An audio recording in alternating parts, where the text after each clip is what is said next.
Good evening from Valley Calderon Fieldhouse in West Des Moines. Pat Curtis and Keith Bornis joining you tonight for high school wrestling. And it's regional duel time in Class 3A tonight here at Valley High School. Our first duel features the number 9 seed Norwalk Warriors against number 23 seed Council Bluffs Lewis Central. We've got 2 dual meets here tonight. The winner of this first duel between the Warriors and Titans will face the host school, West Des Moines Valley. That will be coming up likely right around 7:30. The Tigers are the number 7 seed in Class 3A. Just a 9-7 dual record, but they've had one of the more difficult schedules, if not the most difficult schedule in Class 3A in terms of dual meets. But first focusing on this first duel here tonight between Norwalk and Lewis Central. The Warriors, a very good 18-3 record. Council Bluffs Lewis Central 15-8 heading into this one. The Warriors finished 20th at the state tournament last year. Both these teams had 5 state qualifiers last season, and Norwalk returning 3 of those wrestlers, Lewis Central returning 2 of theirs. So we'll see 4 wrestlers for Norwalk that are ranked in the top 10. However, they have one of their best wrestlers will not be in the lineup tonight. Unfortunately, a concussion for Ethan Vederick. He's just a junior, but one of the top-ranked wrestlers at 145 pounds, and he will not be in the lineup, and he's basically done for the season. Let's bring in color commentator Keith Bornis. Keith, tell us what you can about this matchup between Norwalk and Lewis Central, the winner to go on to face Valley. Tonight we're looking at the first bout or match tonight is going to be 120 pounds. So we're going to start off with Colby Fry for Lewis Central and Keaton Moret from Norwalk. Going into this meet tonight, if you take a look at it on paper and you talk to the coaches a little bit, Council Bluffs is probably going to be favored in 6 of the bouts tonight. Maybe looking at 106, 126, 138, 145, 160, and 182. There's a toss-up match, going to be kind of a key match at 132 pounds. Outside of that, Norwalk is going to be favored in the other 7 minus that toss-up. So it could be an interesting match tonight. It could boil down to those bonus points that could come getting more than just a regular decision. If it comes down to the final match, that would be 113 pounds and advantage Norwalk in that situation. Maybe their best wrestler, Grant Harbor, a sophomore. He's ranked number 6, just 5 losses on the season. He was a state qualifier at 103 pounds last year. Lewis Central, their best wrestler at 106 pounds, Tanner Wink. I shouldn't say maybe best wrestler, but one of their best One of their top wrestlers, yes. They have 2 returning state qualifiers, Tanner Wink at 106 and another Tanner, Higgins, at 138. So we're starting at 120 pounds, and Keaton Moret, the junior from Norwalk, he's ranked number 9 in the state, facing a freshman, Colby Fry. Coach Doug Kelgard, he's the coach for Lewis Central. Again, they're 15-8 on the season. Brandon Schmitz in his 7th year with Norwalk, leading the Warriors to an 18-3 record this year. Before we start tonight's dual meet, the national anthem.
Keith, kind of wondering all day about the weather and what impact it might have on tonight's duel. A number of locations moved up the duel to start at 5 o'clock tonight. There were a number of 2A and 1A regional duels that were scheduled last night that were moved to tonight. One of the advantages that we actually had for this one is it's all interstate driving. And Norwalk being close enough to have decent roads all the way through. Some of the smaller schools are not on the interstates. They're not as traveled as much to keep them cleared. But you got to give the state of Iowa and everybody getting the snow plows out and keeping everything cleared for tonight. Yeah, it was kind of iffy there. At noon today, I looked out the classroom window, and I had never seen it just rain ice. Yeah. I mean, it looked like a hailstorm, but when I did, don't tell anybody, but I did go outside in it, and it was almost like a massage that you got from the pellets coming down, but it really was ice. I did not get wet, and it just stuck to the ground and started freezing. I think it was kind of odd too, because I think that stuck mostly in West Des Moines. I was in Des Moines proper, and my wife was texting me from over here, and I was like, I don't know anything about that. It's not happening over here. So we're ready for wrestling. 120 pounds for Lewis Central freshman Colby Fry, for Norwalk Keaton Morit.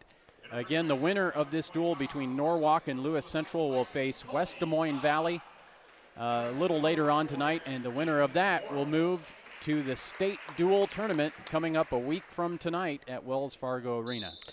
The uniform colors here are pretty close, so we'll do our best to make sure that we let you know who's on top and who's not. And Norwalk is on top right now with a great heel pick.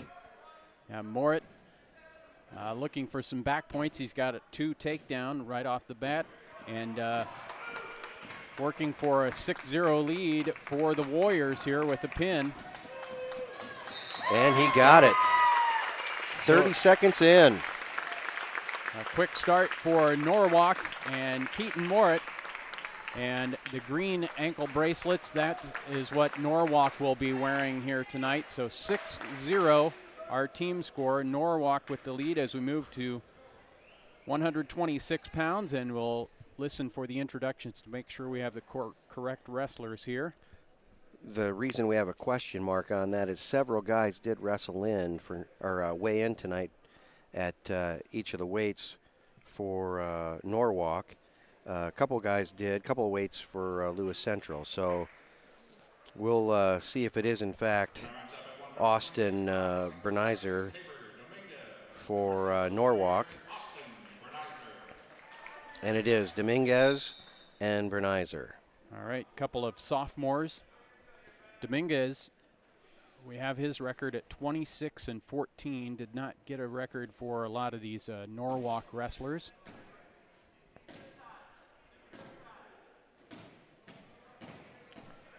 Right now, they both look very evenly matched as they're trying to get some inside position. Bernizer working on a 2-on-1 there. Dominguez doing a nice job on an arm pass, getting around. Now he's just got to bring him down to the mat, which he does. 2 points, Dominguez. Our officials tonight, Jesse McCready of Ankeny is kind of the head official for this particular match, and Jim Torvik is called the lead referee tonight, but they'll switch off every 7 matches, who will be kind of the head official. 1:12 to go in the first period, our second match of the night between Lewis Central and Norwalk. A 2-0 lead for the Titans wrestler Tabor Dominguez. Dominguez did a great job there fighting off the Granby roll. He's got a very tight deep waist in there, and he was able to get his right leg in between Bernizer's knees and stop that. So he's got a very good ride going right now as he's trying to get an arm bar brought back up onto his back. But Bernizer certainly not giving up as he is worked back up to his base and trying to fight that hands off. Under 30 seconds to go in the first period. 2-0 lead for Dominguez. He's got a takedown early in this match. He's been riding ever since. Now Bernizer trying to fight his way out. He gets one for the escape. And now under 10 seconds to go in the first period. Every coach's worst nightmare is when you give up points right at the end of the period. So our score at the end of the first period is Dominguez leading Bernizer 2-1. Lewis Central deferred on this. So Norwalk's choice going into the second, and Bernizer chooses down.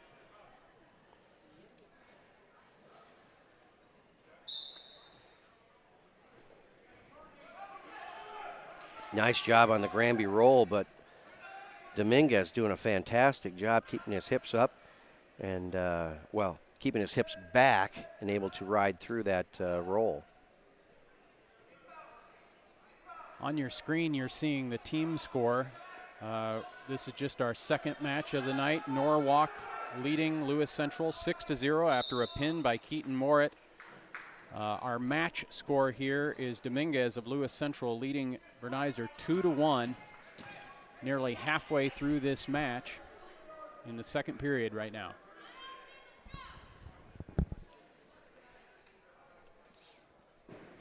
Bernizer still in the down position for Norwalk.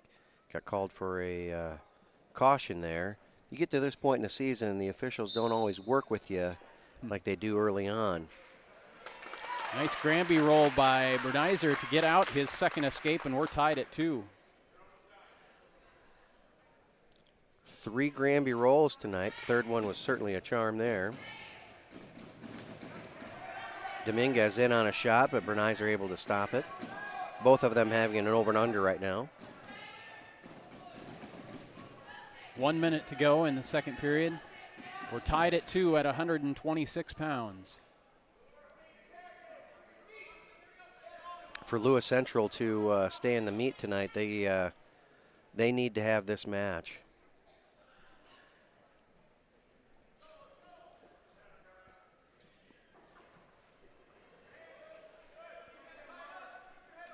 .40 seconds to go in the second period. Dominguez has that underhook going, and Bernizer's elbow got pretty high. You probably heard Coach Schmitz from Norwalk reminding him to get that elbow down.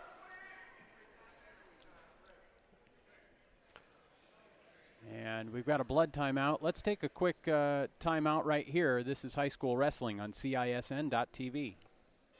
MidAmerican Energy and you, together partnering to change the energy landscape by pioneering money-saving, energy efficiency programs and building a new industry in Iowa, wind energy, all while keeping your rates low. So what's next? We'll keep delivering cost-effective energy efficiency programs while putting money back in your pocket. That's right. You decide how best to spend your savings. That's a partnership good for you, good for the environment, and good for Iowa. Another way we're obsessively, relentlessly at your service. After tonight, we'll get ready for the district tournament coming up on Saturday. Keith and I will be at Johnston for the championship round matches. This West Des Moines Valley team will be there along with Urbandale, Newton, Johnston, Dowling, North, Lincoln, and Carroll. Lewis Central will be at the district tournament at Glenwood, and Norwalk will be at Des Moines East. Back to action at 126 pounds. We're in the second period. This match is tied at 2, under 20 seconds to go now between Dominguez and Bernizer. And there's been some really good wrestling action going on here as both of them have taken several shots and been able to fend each other off. Bernizer working on a front headlock here. He'll run out of time, though. So we head to the third period with this match tied at 2. And Dominguez will have his choice for Lewis Central. Dominguez with the takedown to start the match. Bernizer got an escape just before the end of the first period, and then he got an escape in that second period.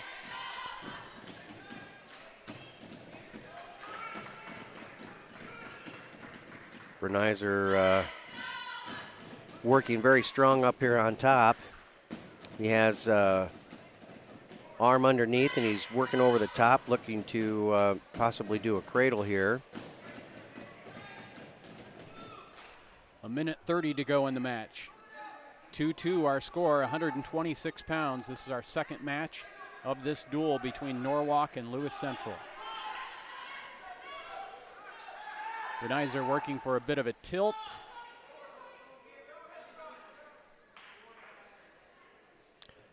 This is that part in the match, or point in the match where, yep, here comes the stalling call on Dominguez.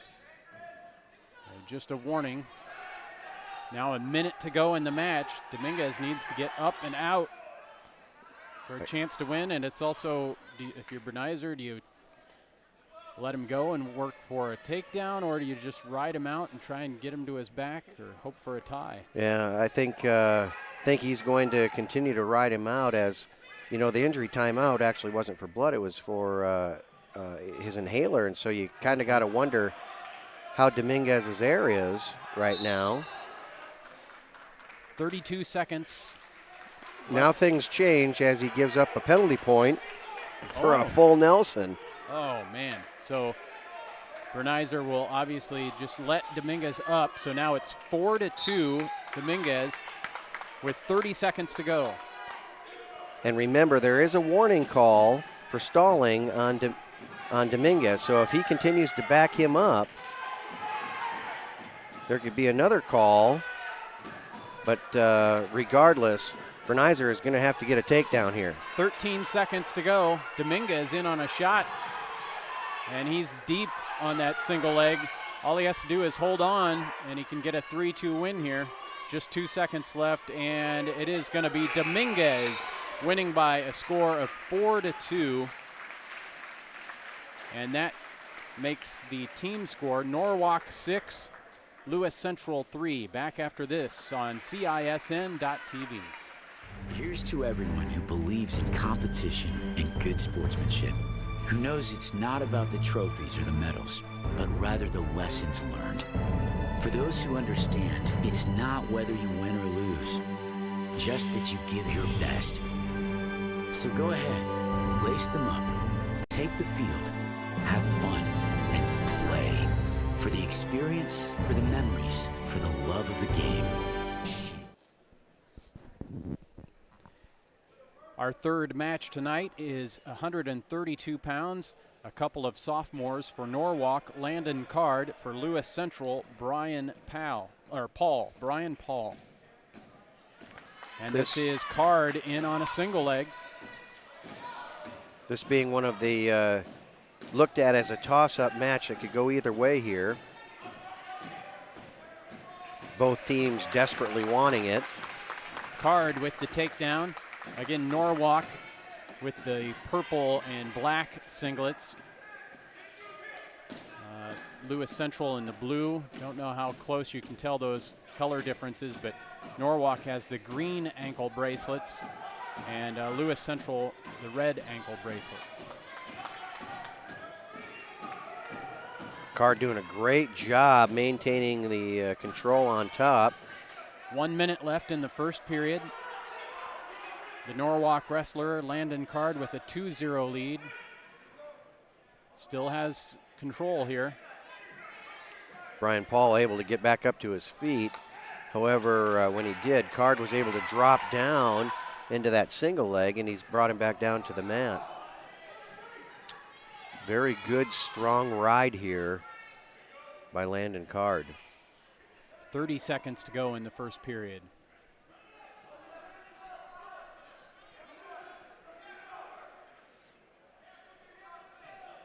Now 20 seconds. Card with a 2-0 lead and trying to get some back points here.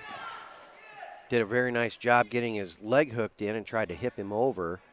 But Paul did a pretty nice job there keeping his left arm posted so he couldn't bring him over. Landon Card with a 2-0 lead after the first period at 132 pounds.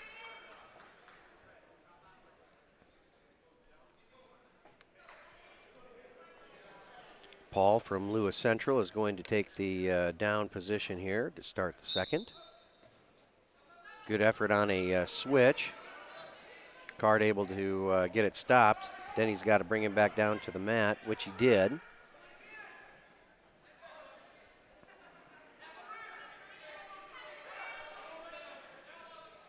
Card, who's on top, has a 2-0 lead. A minute 35 to go in the second period.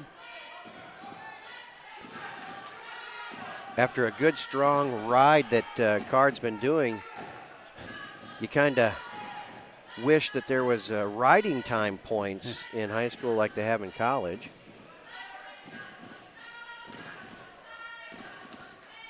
Card able to get Paul's arm up onto the back, maybe working to try and get a chicken wing here. A minute left in the second period. Card still with a 2-0 lead. He's been riding Brian Paul nearly the entire match.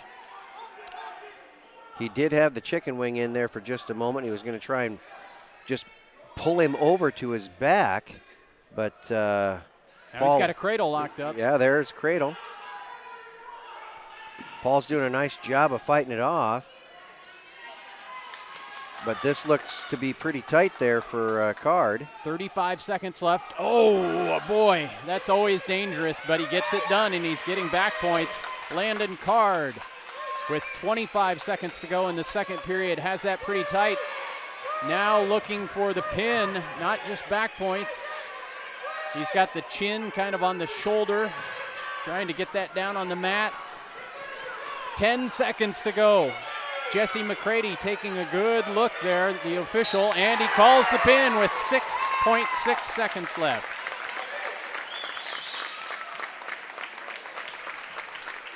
Those are some big points there for Norwalk, and a few points that Lewis Central would maybe like to try and get back. But that suicide cradle, Paul was almost able to get it stopped right there up on top, but you got to give Card credit. He continued through and didn't lose his wits, able to finish it up. So Landon Card's pin at 132 pounds puts Norwalk ahead of Lewis Central, 12-3. And at 138 pounds, we're seeing a state qualifier from last year for Lewis Central, Tanner Higgins. He's a junior. He was at 126 last year, so he's bumped up 2 weights for the junior season. He has a 27-13 mark, and he's facing sophomore Caden Schmidt for Norwalk.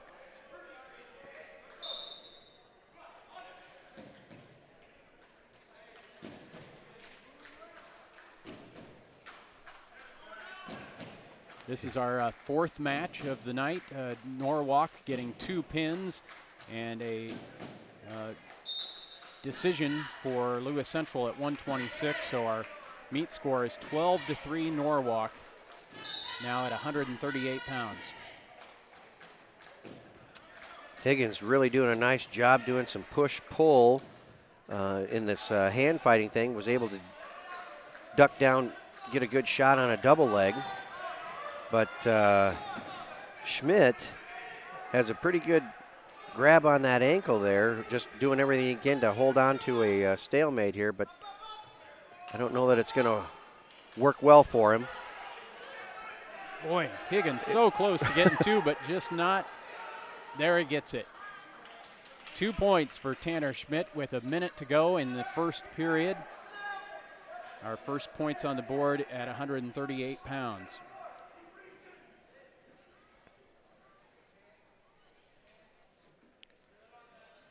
Higgins doing a nice job on the roll through.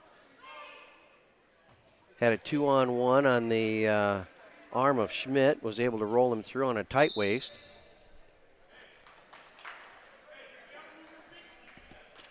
With 32 seconds to go in the first period, Tanner Higgins of Lewis Central with a 2-0 lead on Caden Schmidt.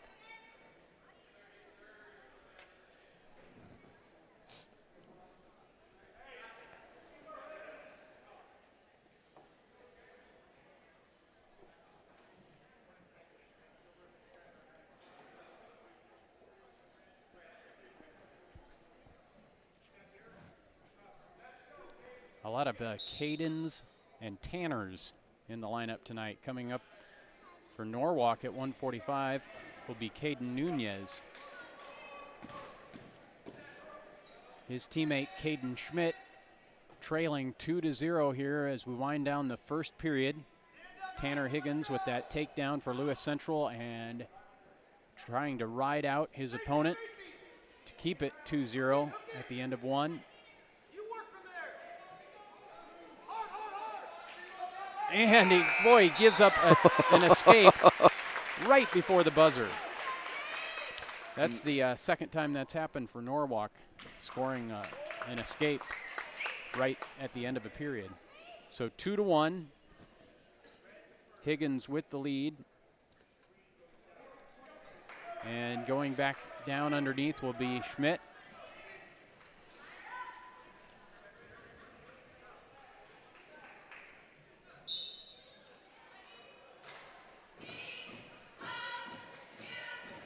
As this match continues on, Higgins, naturally they want to get the win. But in order for Lewis Central to continue to have a shot here, he's going to have to get some bonus points here. He's doing a great job with this leg, and he's trying to hook him in or hip him over with a crossface as well.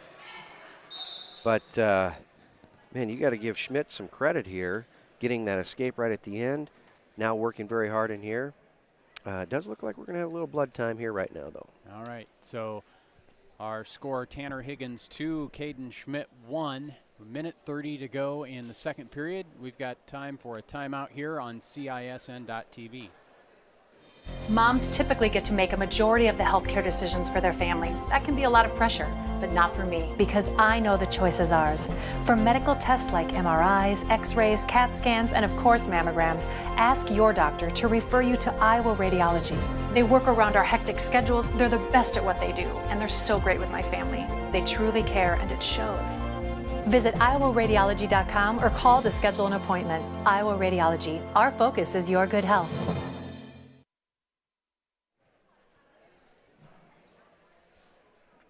It's Norwalk 12, Lewis Central 3 after the first 3 matches of this Class 3A regional duel. We're at 138 pounds, and Tanner Higgins of Lewis Central leads Caden Schmidt 2-1. A minute 32 to go in the second period. And this is Higgins on top. Higgins doing a nice job breaking him off his base. He's really done a nice job trying to set up some pinning combinations, but you got to credit Schmidt for just staying bellied out well, controlling the hands. That was a pretty hard crossface there by Higgins. I don't know if there's a little frustration getting involved with it as well, but he has certainly been the aggressor here tonight. Now under a minute to go in the second period. Working very hard to bring that arm up onto the back. And there is a stall call. The first warning of the period here, or of the this particular bout.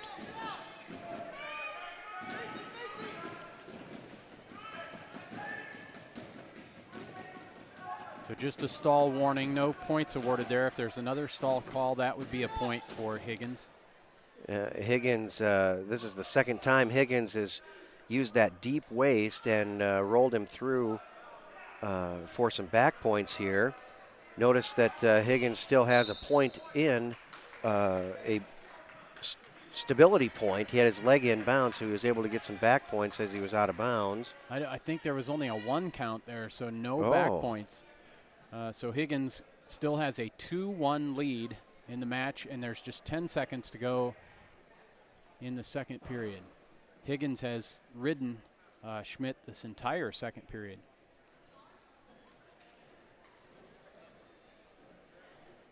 You remember Schmidt got that escape with just 1 second left in the first period. I'm sure Higgins doesn't want that to happen again. He doesn't, and he's certainly got a strong 2-on-1 here. He's going to look at that roll through again. But sometimes it's a little risky going to the well too many times. So we head to the third period. Higgins will go down, leading this match 2-1 over Caden Schmidt.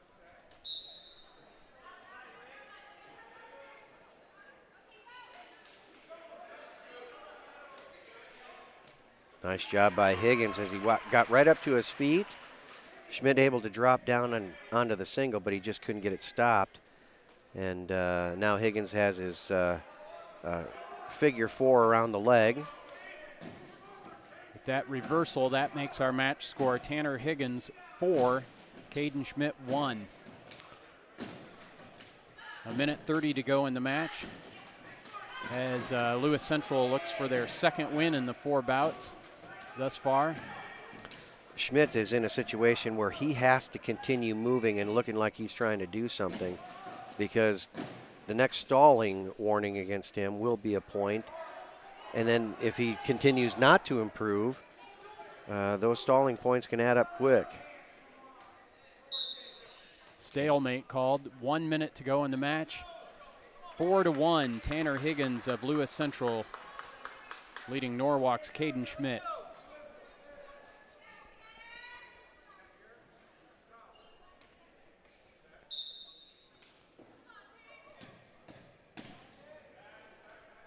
Higgins again hooking that leg in.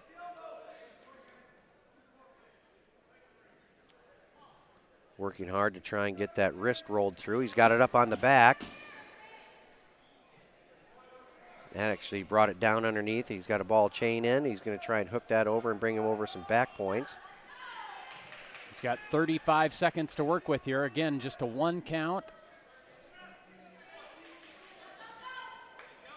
Still no back points. 25 seconds to go. It's an effort like this that keeps Norwalk in very good position as Schmidt has been able to fight off all those back points tonight. And again, does it again. Yeah, just 7 seconds left. So it's looking like Tanner Higgins will just get a 3-point decision, or 3 points for his team. He's fighting hard to try and get some bonus points, but he has just a 3-point lead in this match. It's 4-1 and just 7 seconds to go. And that will be the final score at 138 pounds. A win for the Titans and Tanner Higgins. The final score 4-1 at 138 pounds. And now it's Norwalk 12, Lewis Central 6. We'll head to 145 pounds after this on CISN.TV. Is this guy a contractor who does good work or a contractor who needs work? For a reliable recommendation, trust the Better Business Bureau, protecting consumers for over a century. When you go to bbb.org to check out a business, you'll learn if it's BBB accredited, see its grade on customer service, and read honest, useful reviews from local people. For online recommendations you can trust, start with trust at bbb.org. At 145 pounds for Lewis Central, it's Nick Wolf. He's a junior, again with the red ankle bracelet. And for Norwalk, a freshman, Caden Nunez. And Wolf with a takedown. Almost a reversal here, though. And they do give takedown and reversal. That all happened pretty fast. Oh, and look at this. Nunez trying to take Wolf to his back. Let's see. They do just give Nunez 2 for the takedown. Yeah, 2 for the takedown. I'm a little bit surprised that he didn't get some back points. He had control, but Jesse saw something that we didn't. So it's just 2-0. The Norwalk wrestler Caden Nunez leading Nick Wolf. And he's working on a cross-face cradle here. 1 minute to go in the first period.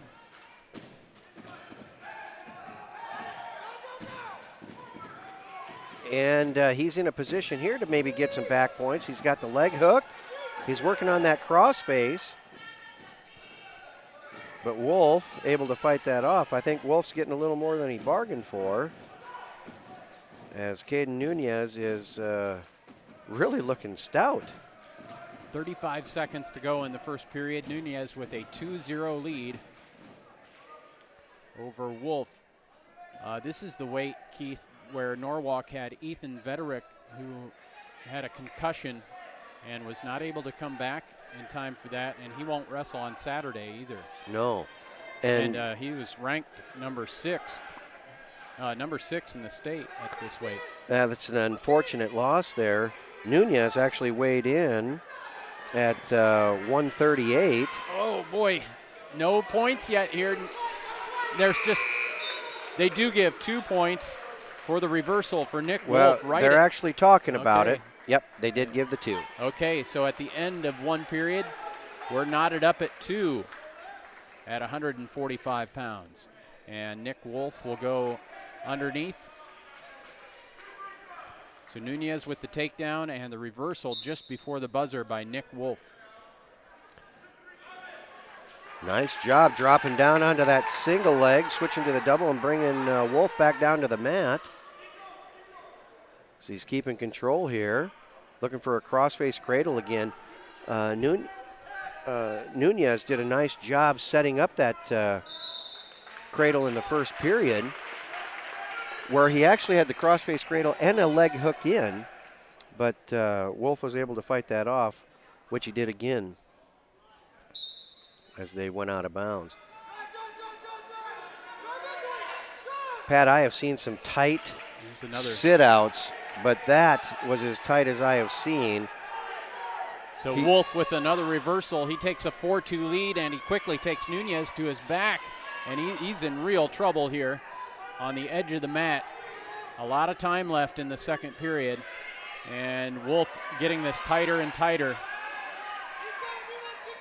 Nunez is trying to negotiate his way out of bounds, but with the new rule, it's a long way to get out of bounds right now. 1 minute to go in the second period. Wolf keeps that locked up. And there's the pin. And that's the first fall of the night for the Titans. And it comes with 52 seconds to go in the second period.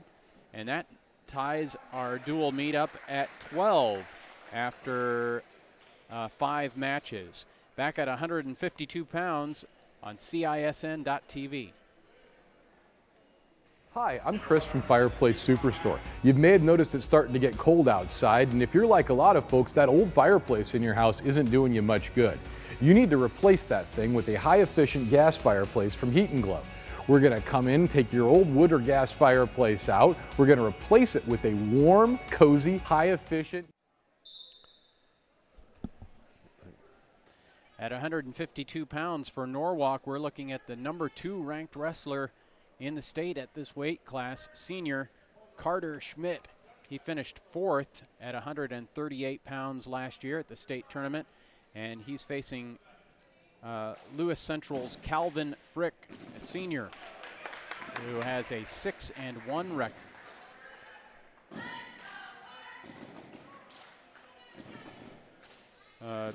It looks like the Titans have another wrestler at this weight, Jake Lear, a junior who wrestled a lot more. I'm not sure why he's not in the lineup, or unless they're going to start moving some wrestlers people around. Yeah. A takedown for Carter Schmidt, 2-0. Just over a minute to go in the first period.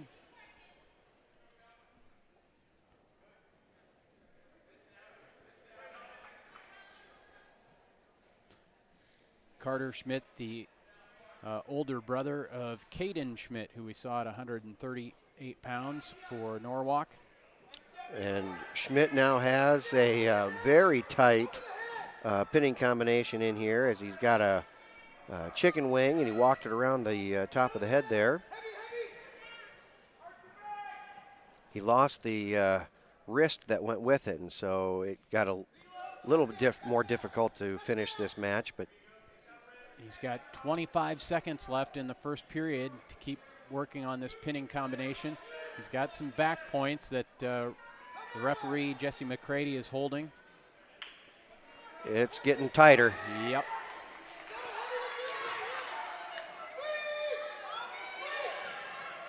Oh, my goodness. What nice job by Frick to fight off his back there. And 3 near fall makes it 5-0 Carter Schmidt after 1 period.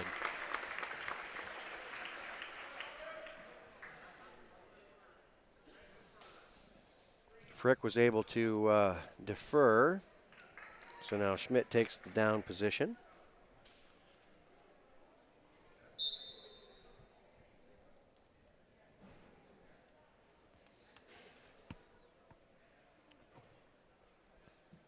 Schmidt able to get up to his feet and run out of there, but Frick didn't want to let him go on just a nice easy walk as he shot in there from way across the mat. And Schmidt gets a takedown to take a 6-0 lead and quickly putting Frick on his back again. Schmidt needs to finish this out for Norwalk. He's got to get his head up and get some pressure down there. Nice job there by Frick to not have it be ended right there. 1:12 to go in the second period.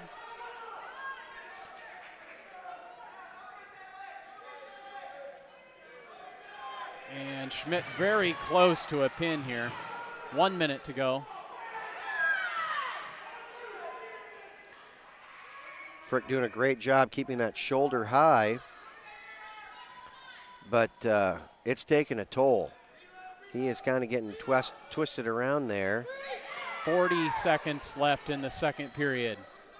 Carter Schmidt still looking for Jesse McCready to pound the mat, and he does with 35 seconds left in the second period. The third pin of the night for Norwalk, and they now take an 18-12 lead over Lewis Central here on CISN.TV. Easy to use fireplace from Heat and Glow. It'll be the best thing you ever did to your house. Come see us today, because nothing's better than a warm fire on a cold day. Hi, I'm Chris from Fireplace Superstore. You may have noticed it's starting to get cold outside, and if you're like a lot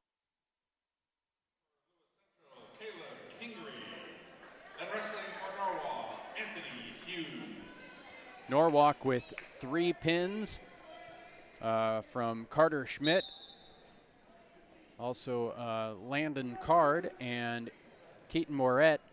And so now the Warriors with a 18-12 lead on Lewis Central as we head to 160 pounds. And not sure if you heard the introduction. Is it Caleb Kingery for Lewis Central? It is Kingery for Lewis Central. All right. He is ranked number 4 at this weight. And he's had a great season, 35 wins and just 5 losses. Anthony Hughes, the senior for Norwalk.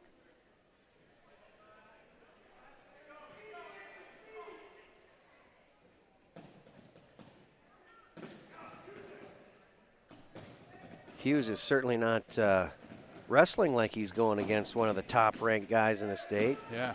He's been on the aggressive since the whistle. But a great shot there by Kingery. Just got to get it finished as he brings Hughes down. Oh! And they go off the mat. Maybe just Hughes having the wind knocked out of him there, but well, hopefully he's all right. Yeah, that's one of those deals where Kingery really did a great job getting in on the double leg, but Hughes has such an incredible hip action, you can't hardly bring him down. They do award 1 point to Anthony Hughes. I don't know what that technically is called. Yeah, they're going to call it a slam, actually. Okay. So basically a penalty point. Yeah, penalty point out of bounds after the whistle. Boy, Hughes not afraid to go upper body here with No, Kingery. he's not, but his hips are very strong. And I don't know that Kingery has wrestled anybody like him this year. He's had some great bouts all year long, but boy, you go against somebody who's got a low center of gravity and great hip action, they're not always easy to move around, or at least get off their feet. 10 seconds left in this first period, and Anthony Hughes putting up quite a battle against Caleb Kingery. He has a 1-0 lead at the end of the first period. Almost spoke too soon there. Well, yeah. It was a pretty impressive finish there by Kingery. Just ran out of time. Well, out of space. So we head to the second period. It looks like Kingery will go down.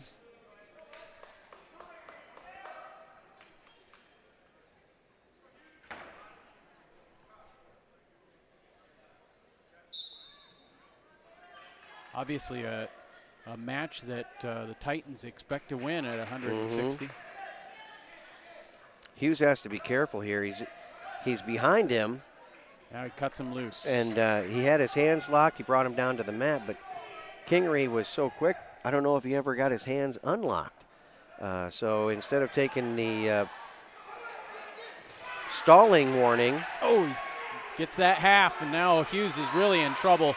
Kingery has this tight after that takedown.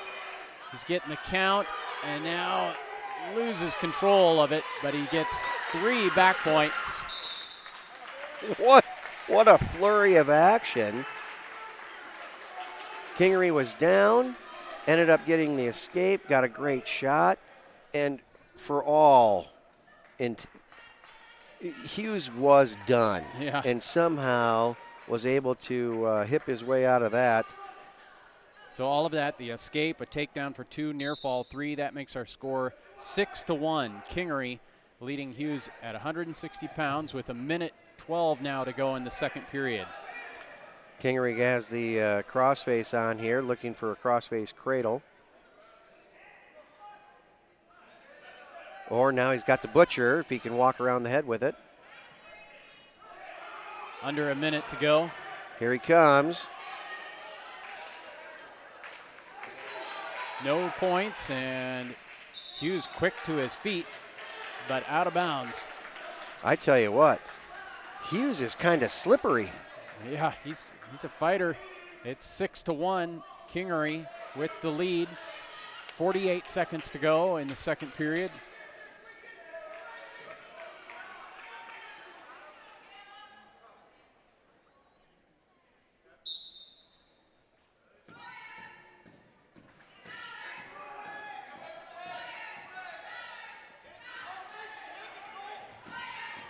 Kingery just able to bring Hughes back down on the mat before a warning called. When you're in that top position and they get up onto their feet, you have to return to the mat in a very quick amount of time or you're going to get called for stalling. There's a stall warning against Hughes. Well, make no mistake, Hughes has burned a lot of energy staying in this match. Under 10 seconds to go in the second period. No points exchanged there. And we'll head to the third period with Caleb Kingery of Lewis Central leading Norwalk's Anthony Hughes 6-1. I don't know about you, Pat, but I do kind of expect to see a couple of flurries yet out of Hughes. He wrestles in bursts. He's trailing 6-1.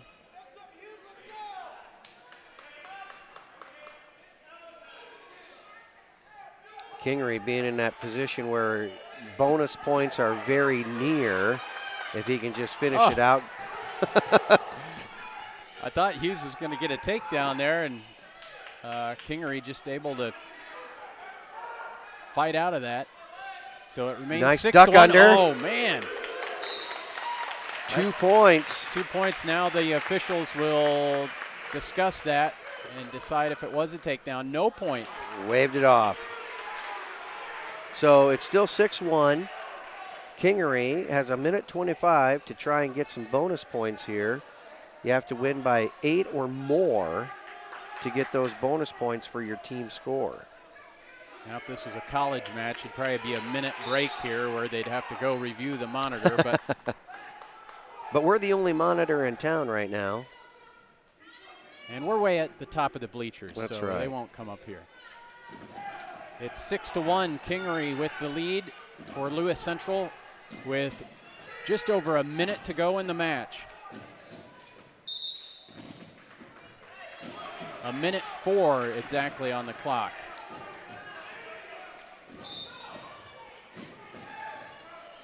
I'd say we're about due for another burst from Hughes.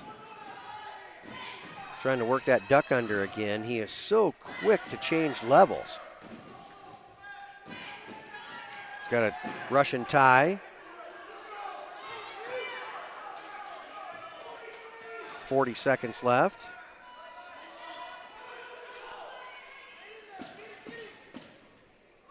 And Kingery with the red ankle bracelet for Lewis Central. He has a 6-1 lead.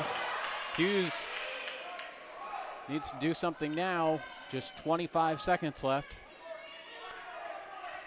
And could still get a 5-point move here. It is possible to get a takedown and go right to his back. And there it is! Fireman's.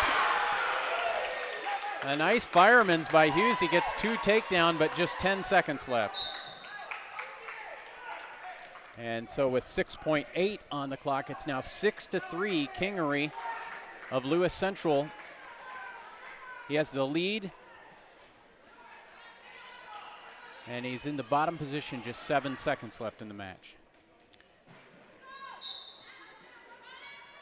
Worked right up to his feet.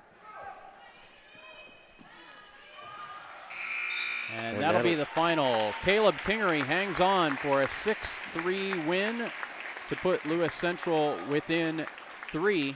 It's now Norwalk 18 and Lewis Central 15. Back for 170 pounds on CISN.TV.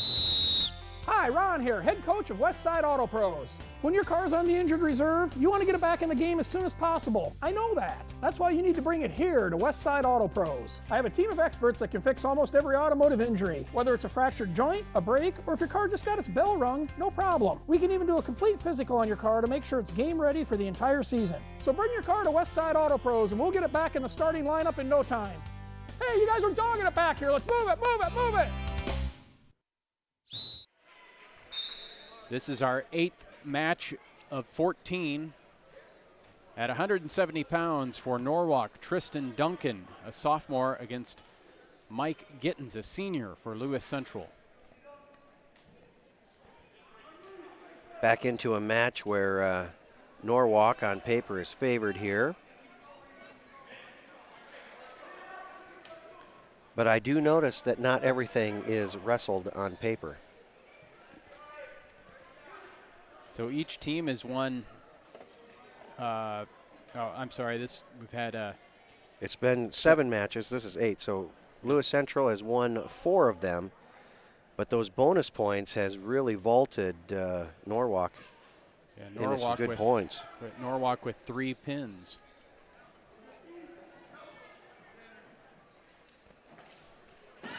Great shot there by Gittens. But no points.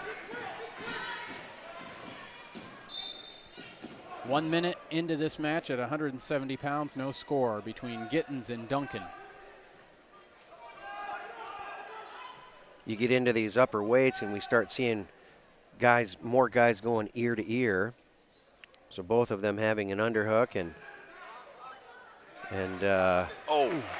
what a fantastic job there by Duncan.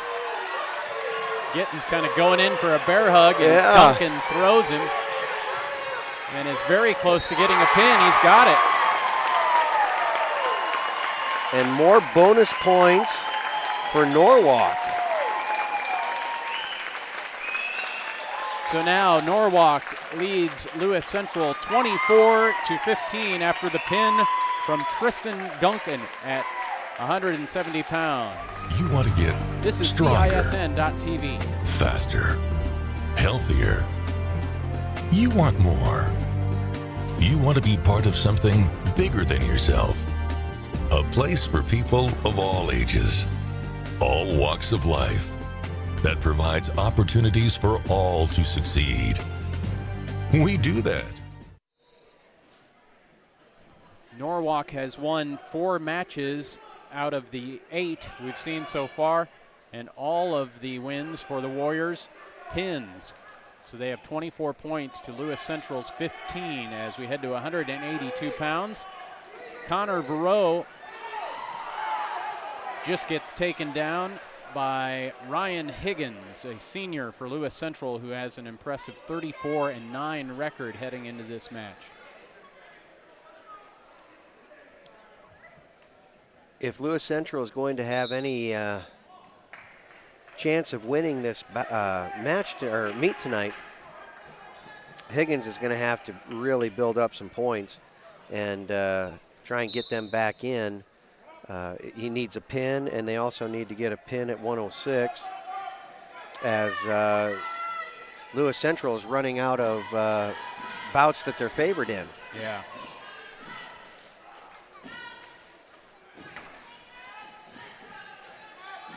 One minute into the first period, Ryan Higgins of Lewis Central with a 2-0 lead over Connor Veru, also a senior for Norwalk.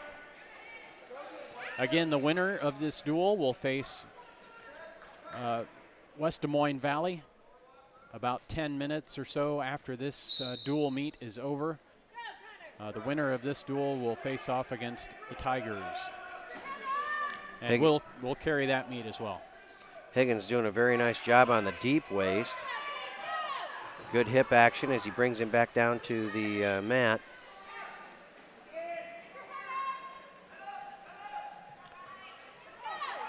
Both these guys have good length.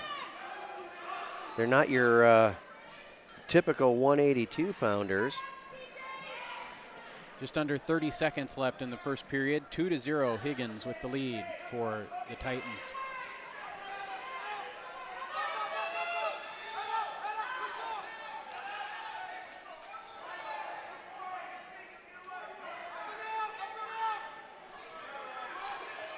Higgins with a half already up there. Trying to pull that head underneath. Looking for the front three-quarter, but ran out of time. So 2-0 after the first period. Higgins with the lead over Connor Veru. Higgins going into the down position here for the start of the second period. Works up to his feet. Veru dropping down to a single leg to try and return him to the mat. An escape for Higgins. He takes a 3-0 lead. Great shot by Higgins as he hits a double. Yeah, hit a great outside single. Finished with a nice double. So now Higgins leading 5-0. A minute 30 to go in the second period. And got a 1 count there.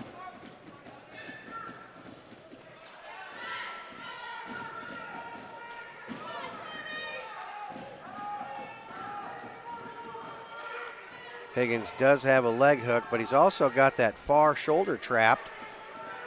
So he's trying to pull that under, and he does. But Veru working very hard to get that shoulder back. Now he's getting some back points. He's got at least 2. Yep. 2 near fall for Ryan Higgins with 40 seconds to go in the second period. He leads Connor Veru 7-0. Higgins is now flirting with working toward bonus points.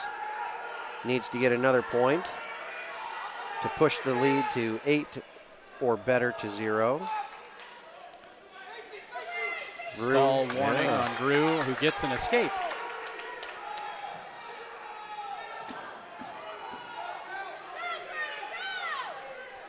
Ten seconds to go in the second period, and another takedown for Ryan Higgins. Which does extend that to an 8-point lead here, 9-1, as we wrap up the second period.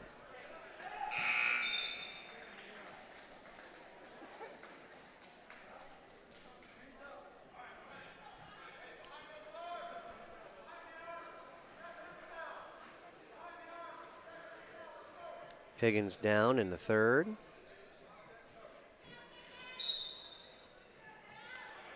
He did a nice job with that outside stand-up, which he does again. An escape for Higgins gives him a 10-1 lead.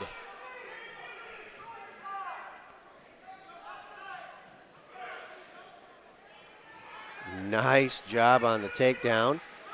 Was able to get an outside single and just finish that out. Now leading 12-1. And looking for more points. Gives her the escape away. 12-2, a minute 30 to go. Another takedown. Makes it 14-2, 14-3 with the escape. A minute 15 to go.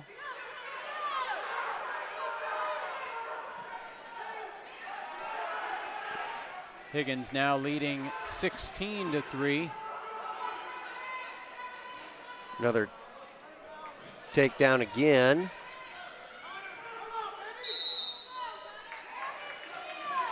(16-4). I thought he had to escape earlier, but he didn't quite let him get away. 18-4, 18-5. This right here could end it. 45 seconds left. And there it does. 20-5, a tech fall for Ryan Higgins. That gives Lewis Central 5 more points on the board. It's Norwalk 24, the Titans 20. Back with 195 pounds after this on CISN.TV. We're the why. Build more than muscle. Build a stronger community. You want to get stronger, faster, healthier. You want more.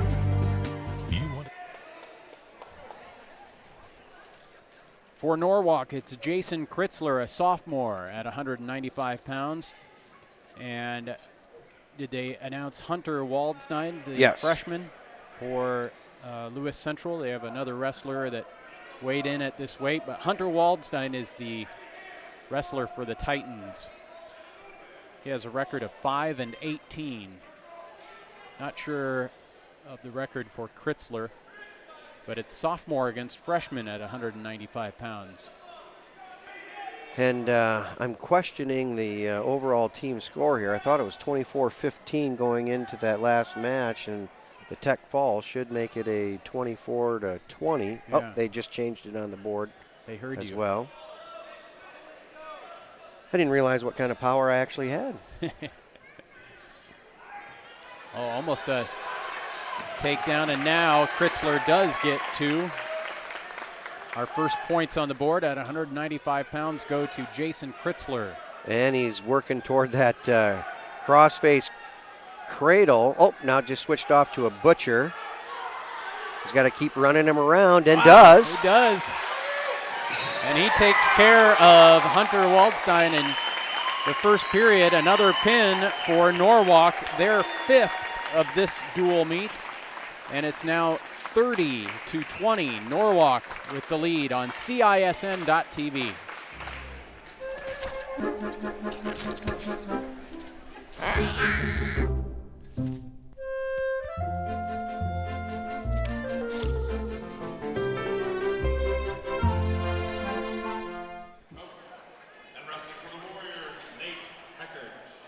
For the Warriors of Norwalk, one of their better wrestlers here, Nate Heckart, a senior. He's ranked number 4 at 220 pounds. He was a state qualifier last year at 195.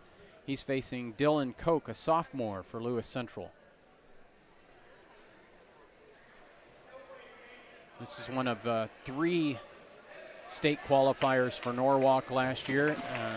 They returned 3 state qualifiers, I should say, this season.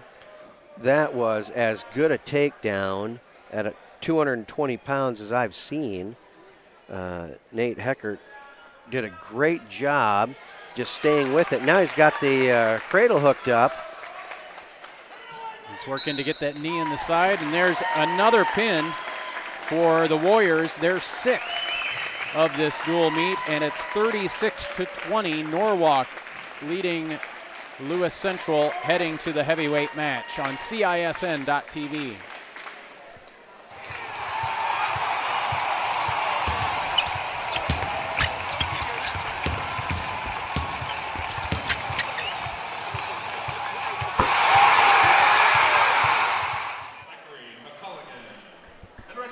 Keith if Norwalk can hang on to beat Lewis Central, which looks like they will, at 220 pounds, when we see Norwalk against Valley, it could be Bo Lombardi against Nate Heckert. Lombardi has wrestled 285 all year for Valley, ranked number 6 at that weight, but he's down to 220. So that should be a heck of a match if they end up sending each other out to the mat. Yeah, Lombardi and Cox both weighed in tonight at 220, so Coach Young does have some maneuvering room. We're at 285 here. However, Zach McGulligan does not have much wiggle room right here. Bryce Coles, a pin for the Norwalk Warriors, their 7th. That was Bryce Coles pinning Zachary McCulligan of Lewis Central. And now our score is 42-20. Norwalk with a lead over Lewis Central as we head to the final 2 matches coming up here at 106 pounds. Great price, great selection, great experience. That's what people expect today. What isn't expected is how hard we work after the sale to keep your business. All right. Tanner Wink for the Titans, a state qualifier last year at this weight. He went 1-2 at the well and is back for his sophomore season with a 32-9 record and quickly a takedown of Travis McCombs. Nice job on the duck under. Now he's got a pretty tight pinning combination here as he circles back around to reverse the half. Trying to get as heavy as he can. McCombs trying to keep that shoulder up, but to no avail. So Tanner Wink with a pin at 106 pounds for Lewis Central. And we head to our final match at 113 pounds. We'll keep it here. Our score is Norwalk 42 and Lewis Central 26. And let's see here for Norwalk, I believe we'll see Grant Harbor.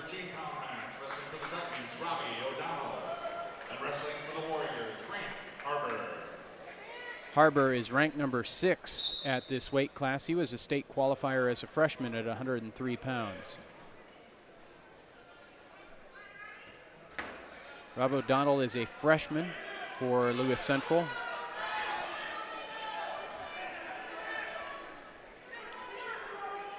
Harbor doing a nice job on that takedown.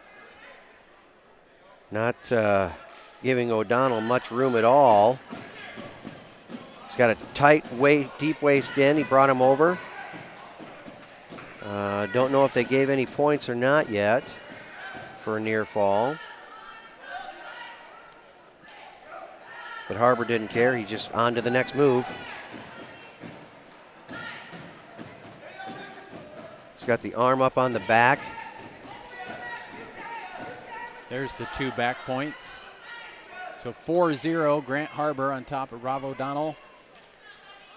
And he's getting this half in with the arm up on the back as well. Things are going to tighten down here just a little bit for O'Donnell.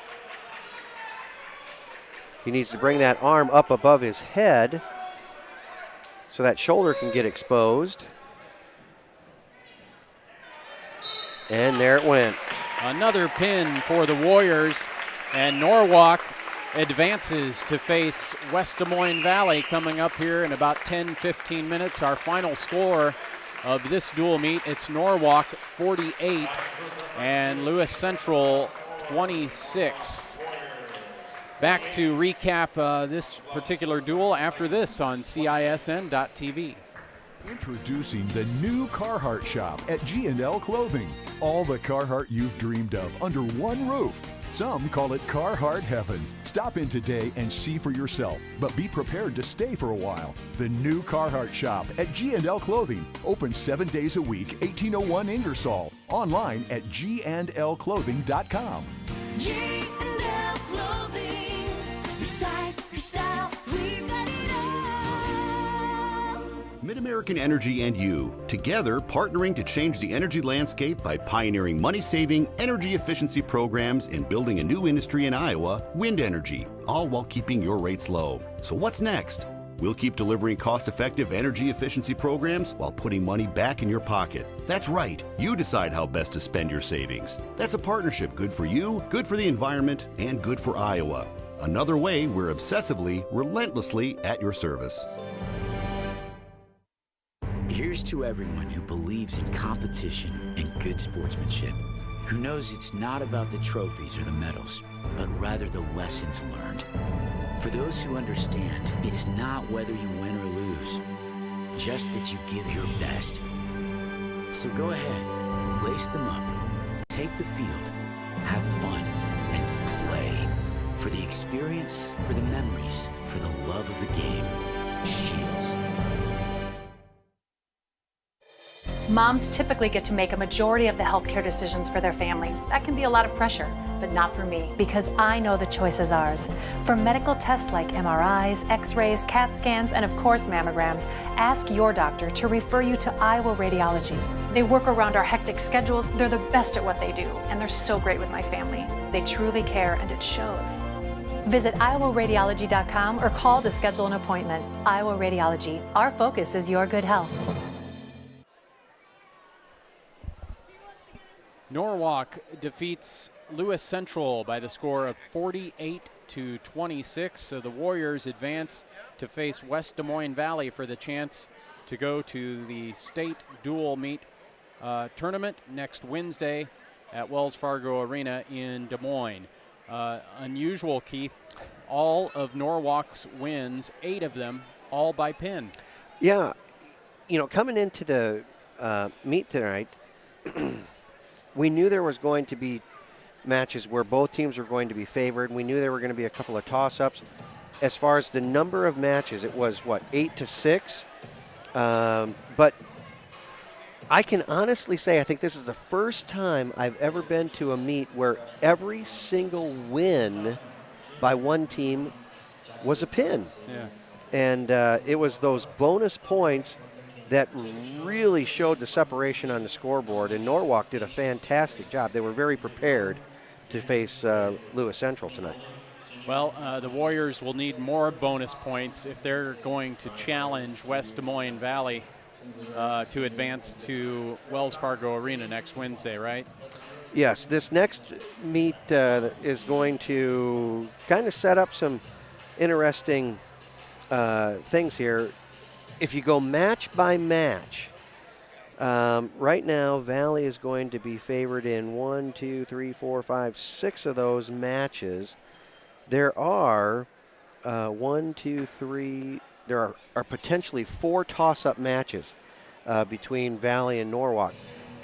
On paper, this is going to be a very good duel, but when it does come down to bonus points, if you get what you expect to get, Valley could separate just a little bit. But watching Norwalk in that first meet tonight, or that first duel, I'm pretty impressed. And I think Coach Young has maybe a little bit to think about here as far as his lineup is concerned. And we talked about that before the first duel as well. Valley has a couple of guys weighed in at 126 or 120 pounds. They have a couple of guys weighed in at 138. So there's a little room to wiggle for Valley. But Norwalk, they have 2 guys weighed in at every weight except 113. Wow. So it could come down to a coach's duel. Yeah. All right. Well, we'll be back with the dual meet between West Des Moines Valley and Norwalk for the chance to advance to Wells Fargo Arena in Des Moines and the state dual meet tournament next Wednesday. We'll be back with this matchup right after this on CISN.TV. /Iowa. Like 3 minutes. Is this guy a contractor who does good work or a contractor who needs work? For a reliable recommendation, trust the Better Business Bureau, protecting consumers for over a century. When you go to bbb.org to check out a business, you'll learn if it's BBB accredited, see its grade on customer service, and read honest, useful reviews from local people. For online recommendations you can trust, start with trust at bbb.org/Iowa. Folks, that old fireplace in your house isn't doing you much good. You need to replace that thing with a high-efficient gas fireplace from Heat and Glow. We're going to come in, take your old wood or gas fireplace out. We're going to replace it with a warm, cozy, high-efficient, easy-to-use fireplace from Heat and Glow. It'll be the best thing you ever did to your house. Come see us today, because nothing's better than a warm fire. Hi, Ron here, head coach of Westside Auto Pros. When your car's on the injured reserve, you want to get it back in the game as soon as possible. I know that. That's why you need to bring it here to Westside Auto Pros. I have a team of experts that can fix almost every automotive injury, whether it's a fractured joint, a brake, or if your car just got its bell rung, no problem. We can even do a complete physical on your car to make sure it's game ready for the entire season. So bring your car to Westside Auto Pros and we'll get it back in the starting lineup in no time. Hey, you guys are dogging it back here. Let's move it, move it, move it. Be part of something bigger than yourself. A place for people of all ages, all walks of life, that provides opportunities for all to succeed. We do that. We're the why. Build more than muscle. Build a stronger community. You want to get Hard work, honesty, integrity, discipline, trust, character. These core values are why we grow every year and why we continue to acquire more dealerships. Experience the Schottenkirk way of doing business and come visit our dealership in Indianola. The new Carhartt shop at G&L Clothing. All the Carhartt you've dreamed of under one roof. Some call it Carhartt Heaven. Stop in today and see for yourself, but be prepared to stay for a while. The new Carhartt shop at G&L Clothing. Open 7 days a week, 1801 Ingersoll. Online at gnlclothing.com. G&L Clothing. Your size, your style, we've got it all.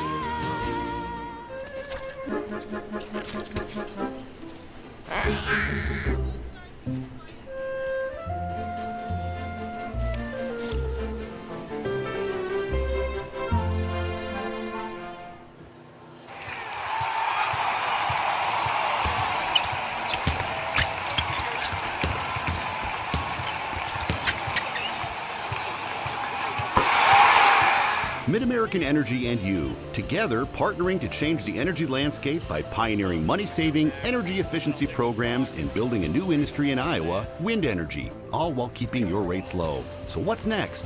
We'll keep delivering cost-effective energy efficiency programs while putting money back in your pocket. That's right. You decide how best to spend your savings. That's a partnership good for you, good for the environment, and good for Iowa. Another way we're obsessively, relentlessly at your service.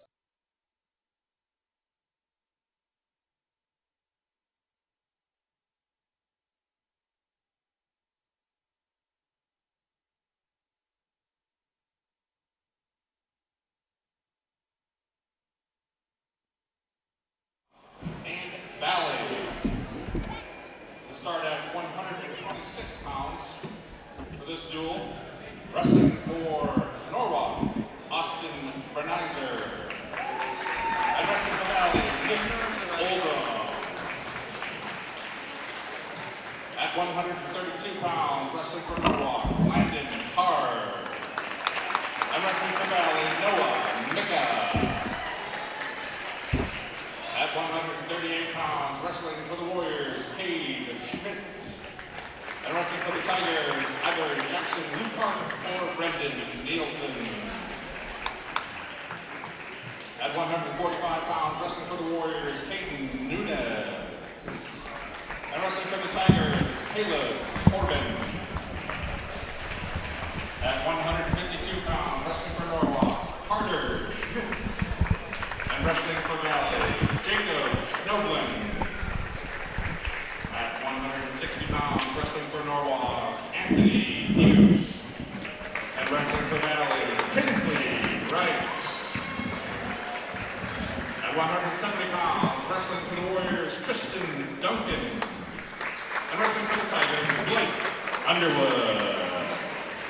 At 182 pounds, wrestling for the Warriors, Connor Baru. And wrestling for the Tigers, CJ Stillman. At 195 pounds, Jason Kritzler. And wrestling for Valley, Bracken Cobb. At 220 pounds, wrestling for Norwalk, Nate Hackert. And wrestling for Valley, Bo Lombardi. At 285 pounds, wrestling for the Warriors, Bryce Cole. And wrestling for the Tigers, Brantley Cox. At 106 pounds, wrestling for Norwalk, Travis McComb. And wrestling for Valley, Ezra Christensen. At 113 pounds, wrestling for Norwalk, Grant Harbour. And wrestling for Valley, Dylan Falacaro.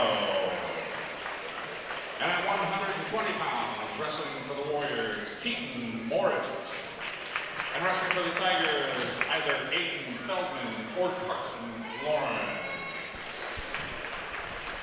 Norwalk led by head coach Brandon Schmitz, and Valley is led by head coach So, Travis Keith, Young. those are the starting lineups, but as we've mentioned, a lot could change as we go throughout this duel. That's right. And I don't know if they've already come out, if the captains have already come out and done the toss or not.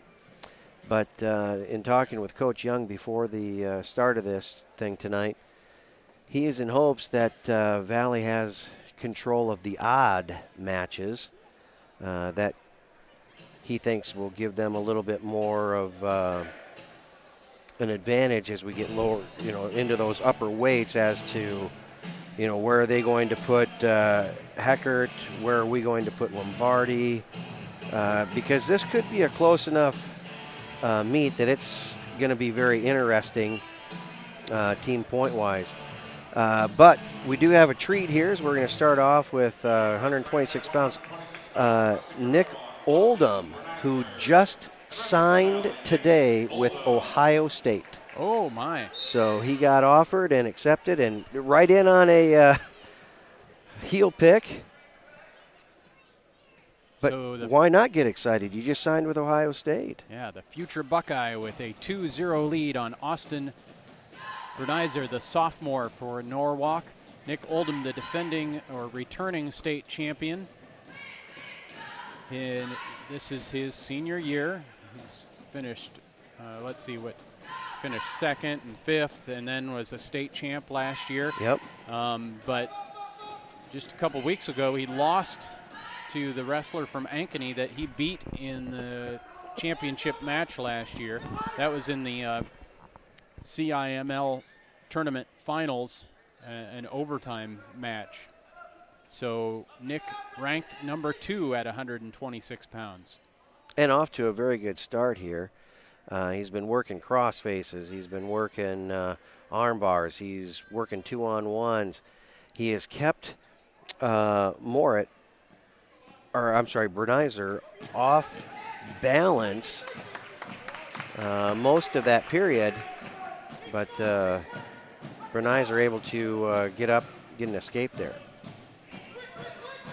Oldham with a 2-1 lead with 35 seconds to go in the first period. And a nice duck under by Nick Oldham to take a 4-1 lead. Getting some potential back points here. Now he's got a half. And he's looking for a pin, but he's got just 13 seconds left in the first period to try and get a fall. Under 10 seconds. He does have the 3 back points. 5. All right, so 3 near fall makes it 7-1 at the end of the first period. Nick Oldham with the lead over Austin Bernizer. You have to give Bernizer some credit there. That was a phenomenal effort not getting pinned.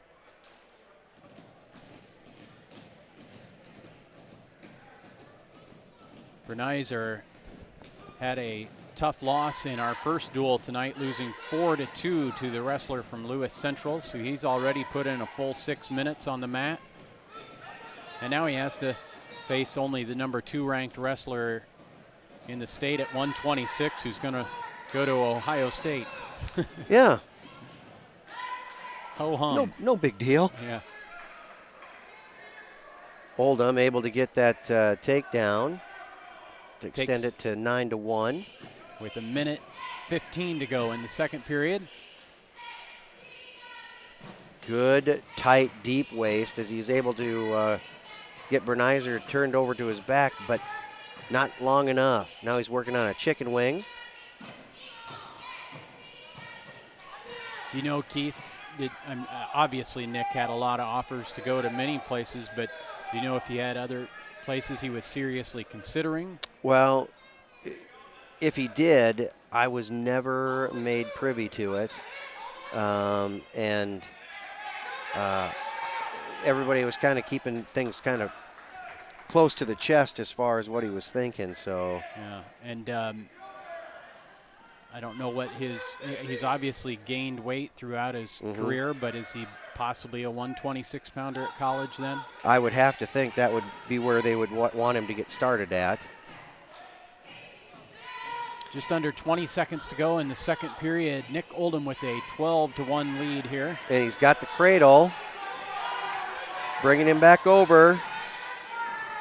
7 seconds left. 5, 3. He's doing a great job lifting the head and got it done with .8 left on the clock. So a great start for the Tigers. They take a 6-0 lead over Norwalk after one match here. Back after this on CISN.TV. Mid-American Energy and you, together partnering to change the energy landscape by pioneering money-saving, energy efficiency programs and building a new industry in Iowa, wind energy, all while keeping your rates low. So what's next? We'll keep delivering cost-effective energy efficiency programs while putting money back in your pocket.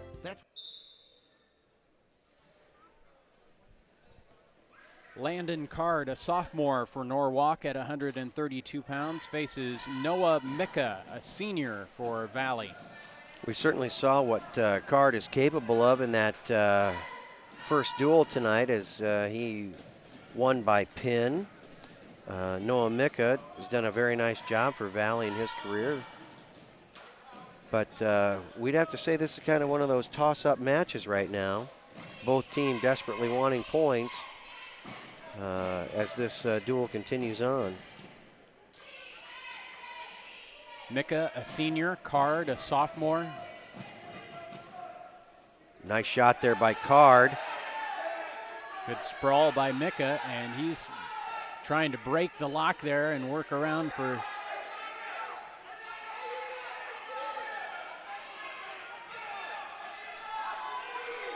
One minute into the first period, no score. Micka working very well on trying to break that grip. But Card wanting to hang on for a stalemate. Don't know if they're going to get the stalemate here or not. 40 seconds left in the first period.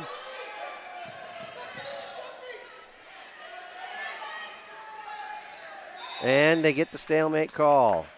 Great job by Card hanging in there tight. But you're right, that sprawl really set up the possibility of a takedown there. Under 30 seconds to go in the first period. No score between Noah Micka and Landon Card.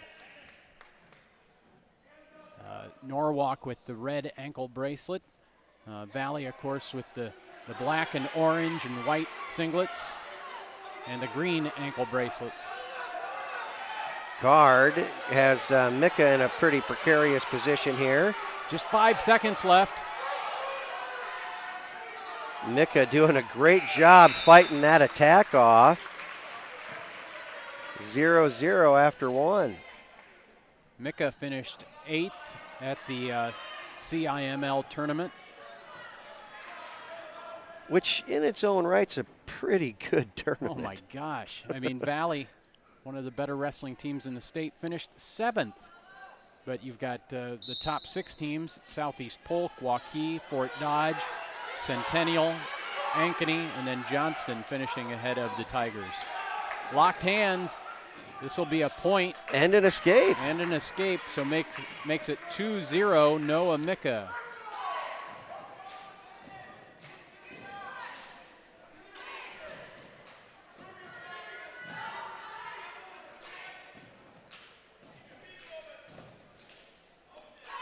What you're seeing on your screen is the team score. Valley leading Norwalk 6-0. This is just our second match. We started at 126 pounds where Nick Olm scored a pin with just 1 second left in the second period. And now at 132 pounds, it's Noah Micka of Valley leading Landon Card 2-0. And we're halfway through this match. 1 minute to go in the second period. Card really doing a great job moving Micka around, but he just hasn't been able to get past those long arms of Micka.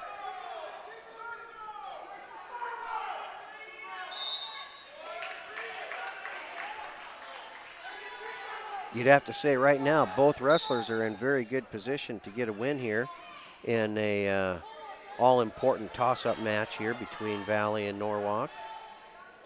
Micka trying to do something with a 2-on-1 there. 30 seconds now left to go in the second period.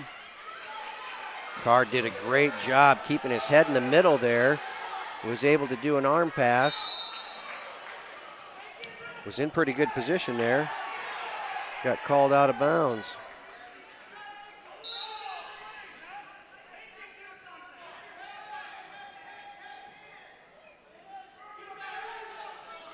Noah Micka of Valley has a 2-0 lead, 10 seconds to go in the second period. Card trying to get some points on the board before the third period. The Norwalk crowd didn't get it done. No points, so 2-0, Noah Micka with the lead heading to the third period. Card chooses down.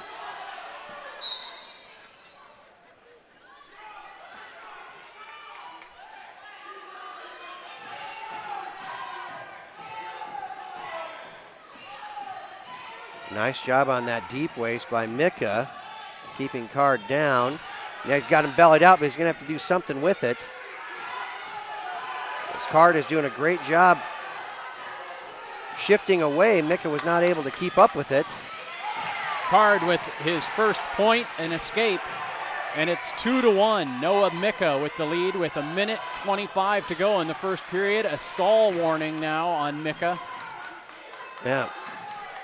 If Micka's going to stay in this, he's going to have to be a little bit more of an aggressor. 1:17 to go in the match. Micka of Valley with a 2-1 lead. And those 2 points came from a penalty and an escape. Card with an escape. Our score 2-1. Card very close to a takedown. He's got it. Micka does have an opportunity. If he gets up to his feet for an escape, he could tie it up, but Card has a very hard crossface here. He's potentially looking at some back points. 40 seconds to go in the match. Landon Card of Norwalk with a 3-2 lead over Noah Micka. And he's working on trying to get that crossface cradle hooked up, but he was not able to get it done. 25 seconds left in the match. Although he does have that far shoulder pinned down. Coach Brandon Schmidt's jumping up and down. He wants some back points in now. He's getting them. So a great comeback win here for Landon Card to put Norwalk on the board in the team score. Just waiting for the final score here. 3 near fall makes it a final of 6-2. Landon Card coming back to win for Norwalk. And it's Valley 6, Norwalk 3 after the first 2 matches. Back after this on CISN.TV. Right. You decide how best to spend your savings. That's a partnership good for you, good for the environment, and good for Iowa. Another way we're obsessively, relentlessly at your service.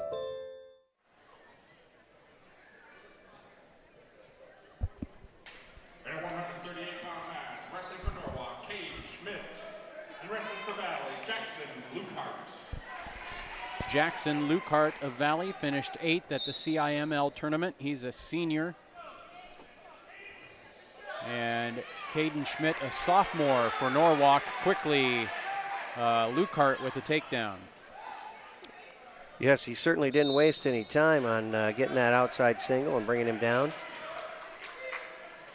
He went ahead and showed the official that he wants to go back on his feet, so it's 2-1 with the escape for Norwalk.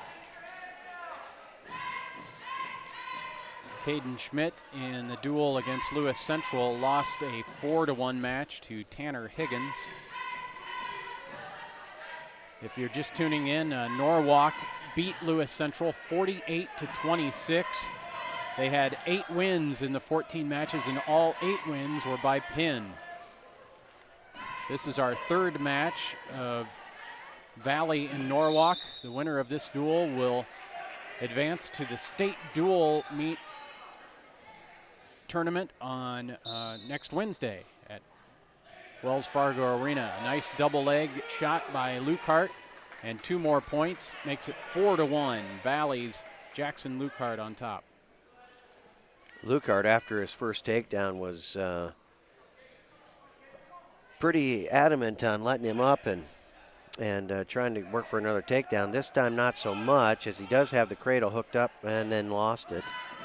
Nice job by Schmidt to break those hands free. Schmidt able to get up to his feet, but Lukehart dropped down to a single leg.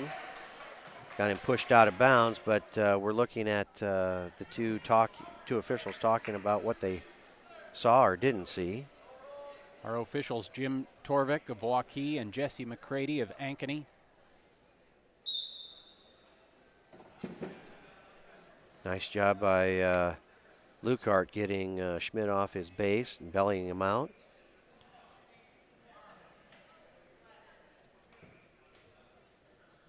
He's working on a crossface here with 20 seconds left in the first period. Up 4-1. He's able to get that arm. He's going to try and bring it up onto his back. 10 seconds to go in the first period. Stall warning on Caden Schmidt. Pretty early in the match to have a stall warning called against you. It's Jackson Lukehart leading Caden Schmidt 4-1 after the first period at 138 pounds. Valley coming into this duel with a 9-7 record, which may not sound that great, but their 7 losses to the top 5 ranked teams in Class 3A and the number 1 ranked teams in 2A and 1A. That's some stiff competition. That is some stiff competition. But Coach Young always has had that philosophy. We go out and try and wrestle the best because you hope to be able to see him later on in the season. Get prepared for what you'll find at the state tournament. Our score right now at 138 pounds, Jackson Lukehart leading Caden Schmidt 4-1. We have 1:45 to go in the second period. While we have this break right here, we'll tell you you can tune in for high school wrestling this Saturday. We'll be at Johnston for the Class 3A District 6 tournament. That will involve this Valley team along with Urbandale, Newton, Johnston, Dowling, North, Lincoln, and Carroll. And we'll just have the championship matches and then any potential wrestlebacks. We don't have a hard time on when that will start, but the tournament starts at noon. Probably the championship matches, if you tuned in around 3 o'clock to see if we're started, that might be a possibility. We'll just try and let everybody know, I guess, online or however we can about when the championship matches will start Saturday at Johnston, but we'll be carrying those matches here on CISN.TV. I tell you what, that is quite a job of wrestling here. We started out the period here with Norwalk. Schmidt having his choice, he deferred. Lukehart chose neutral.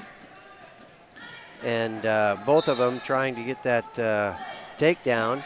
This is probably the 5th time Lukehart has been in on a leg, but it's only his 3rd takedown, as Schmidt has done a fantastic job fighting some of them off.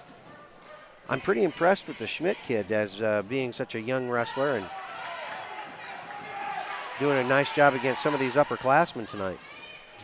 Schmidt, a sophomore, wrestling the senior Lukart, who has a 7-1 lead now on Caden Schmidt. 36 seconds to go in the second period at 138 pounds. Valley with a 6-3 lead. That's the team score, 6-3, Valley leading Norwalk. And it could very well come down to who is going to be getting bonus points, and right now Valley has the favor on that. Here's an escape for Schmidt, making our score 7-2. Just 15 seconds left in the second period. And they run out of bounds.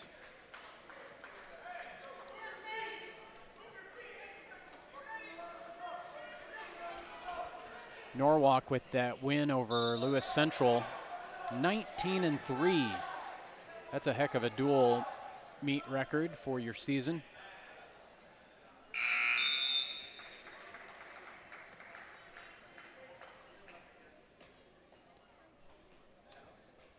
At the end of the second period, Jackson Lukart leading Caden Schmidt 7-2.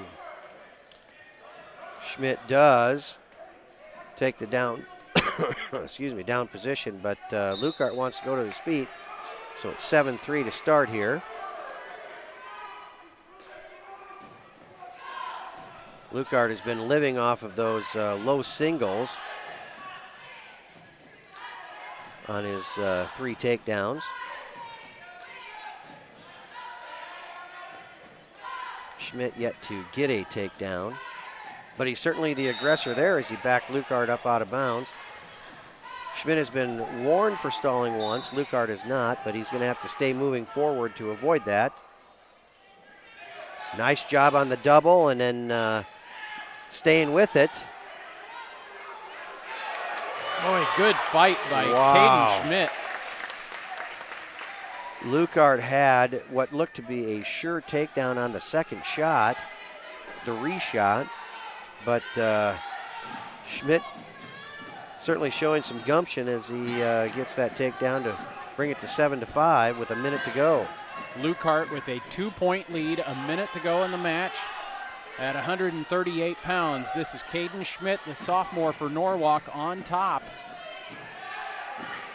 It's also the time in the match where the officials want to see more action, so Lukart's, the escape's going to help. Yep. The coaches for Norwalk yelling at Schmidt to let Lukart up. So Schmidt going to try and get another takedown here. He's trailing 8-5, just 30 seconds left in the match.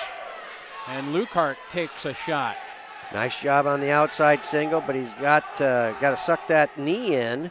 20 seconds to go in the match. A 3-point lead for Jackson Lukart. He can give up a takedown. And it looks like he might.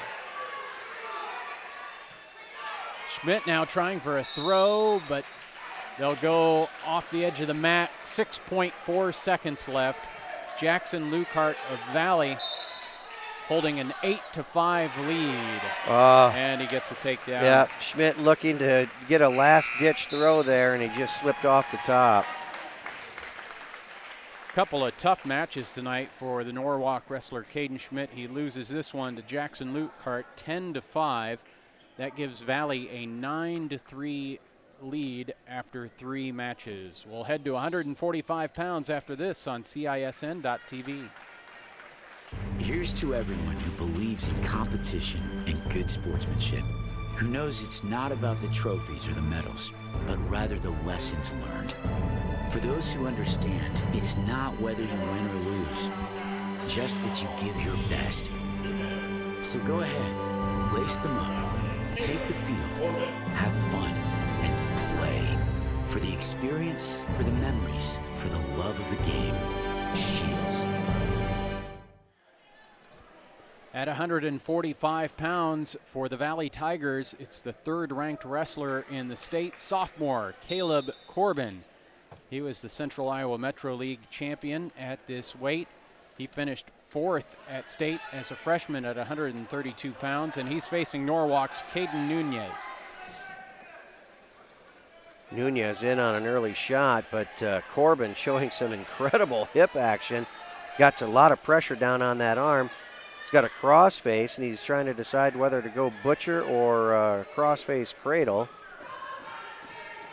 If you've watched Corbin throughout the year, he's one of the more patient guys when it comes to trying to set things up. Now he's gone into a chicken wing and a tight waist. Nunez, a freshman. Earlier tonight, he was pinned by Lewis Central's Nick Wolf. Corbin has that butcher on. Going to switch off into a potential headlock here.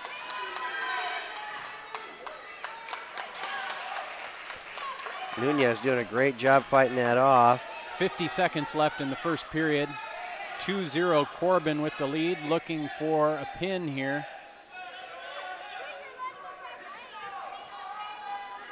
He's still working off of the 3 back points he has.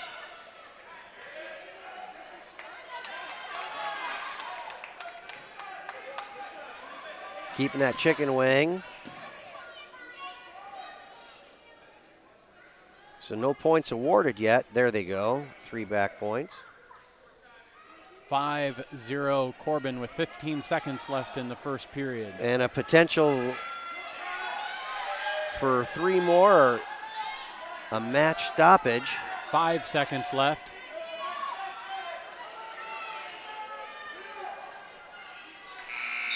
Three more near fall makes it 8-0 Caleb Corbin after the first period. Corbin defers, so Nunez is going to have his choice here in the second. He takes the top position. You don't see very many wrestlers that just come out and say, I'm going to go on top right away.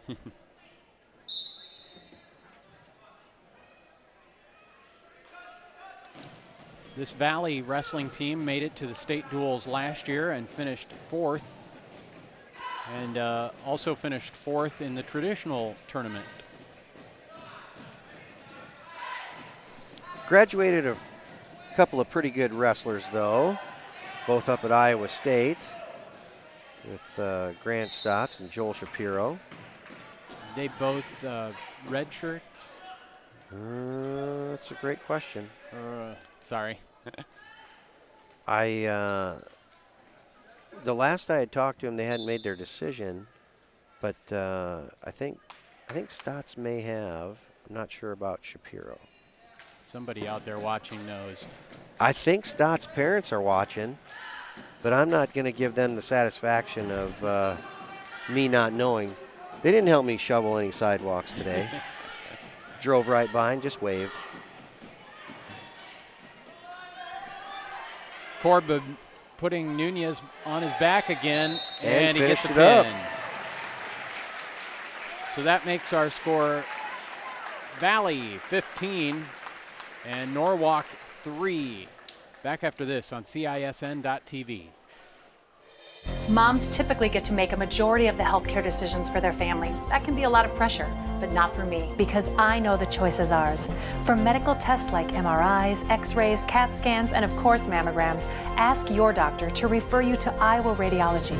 They work around our hectic schedules. They're the best at what they do, and they're so great.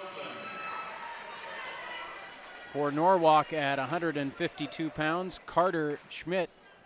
He's a senior, ranked number 2 at this weight, and he'll face Valley's Jacob Schnoblin, a senior with a record of 12-13.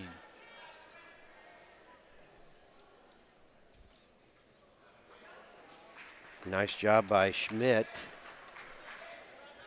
Doing a pass by there, and he was able to get that takedown.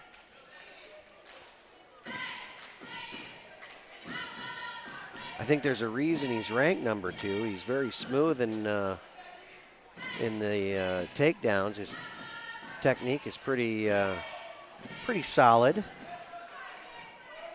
Carter Schmidt scored a pin in the second period of that duel against Lewis Central earlier tonight. And he's looking at one here too. He's got everything hooked up. Got that leg cleared. Now he's just going to try and walk Schnoblin over. 1 minute to go in the first period, and Schmidt has this locked up pretty tight. Got his head up, trying to get as much pressure down on his back as he possibly can, and it was called. So that gives Norwalk 6 points and makes our dual team score Valley 15, Norwalk 9. This is CISN.TV. Is this guy a contractor who does good work or a contractor who needs work? For a reliable recommendation, trust the Better Business Bureau, protecting consumers for over a century. When you go to bbb.org to check out a business, you'll learn if it's BBB accredited, see its grade on customer service, and read honest, useful reviews from local people. For online recommendations you can trust, start with trust at bbb.org/Iowa. At 160 pounds for Norwalk, senior Anthony Hughes. A senior for Valley, Tinsley Wright. I think this match is going to end up being very interesting. Both these guys, very similar in body style. They have very strong legs and lower center of gravity. They both like to wrestle with muscle. Anthony Hughes gave Caleb Kingery of Lewis Central quite a battle in our earlier duel between Norwalk and the Titans. Kingery, ranked number 4 in the state, won 6-3. But if there were one advantage that Tinsley Wright has right now, is he didn't wrestle 6 minutes 45 minutes ago. A takedown for Hughes. Nice job on running that front headlock. Tinsley Wright right up to his feet. 2-1. Tinsley, a 7-5 record entering this match. Under a minute to go in the first period. Anthony Hughes of Norwalk with a 2-1 lead. Here's a double leg shot by Wright, and he can't get a takedown. They go off the edge of the mat. So back to the center, still 2-1. Hughes leading Wright with 44 seconds to go in the first period. One of the things that Wright did is he went after that double leg knowing that he's going to have to tie up both of Hughes' legs to be able to get him down on the mat. Nice job on the arm pass, just didn't get a finish with the outside single.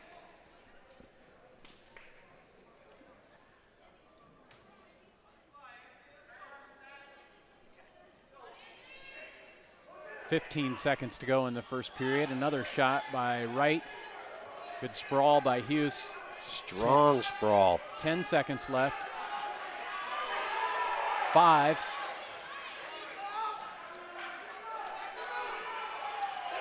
Oh! Do they give him 2 points? They did, and I don't know that Coach Young is very impressed by that. He would, if he were to get up and argue, he would argue whether or not he had control or not. Yeah. But they do award 2 points to Anthony Hughes at the buzzer. So the wrestler for Norwalk has a 4-1 lead after the first period. And now 4-2. Tinsley Wright out in 4 seconds.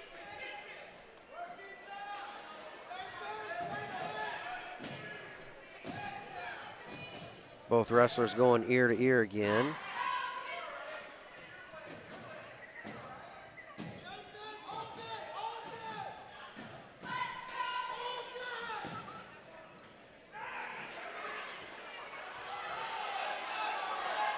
Oh! Hughes with the takedown. With 1:24 to go in the second period, he has a 6-2 lead. And there for a while, it could have been anybody's takedown. Yeah. I think if I had to pick one word that describes Anthony Hughes, it would be explosive. Yes.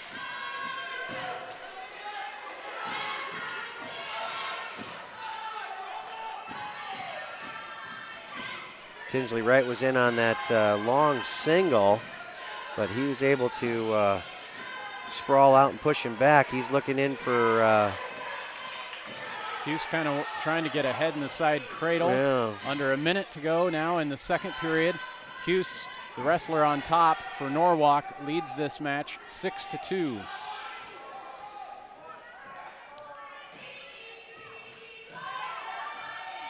Wright just got called for the stall warning, but he's up on his feet. Oh, nice job dropping the hips and almost had that double leg. But in addition for Hughes being explosive, he's also got great body awareness as he was able to drop those hips down.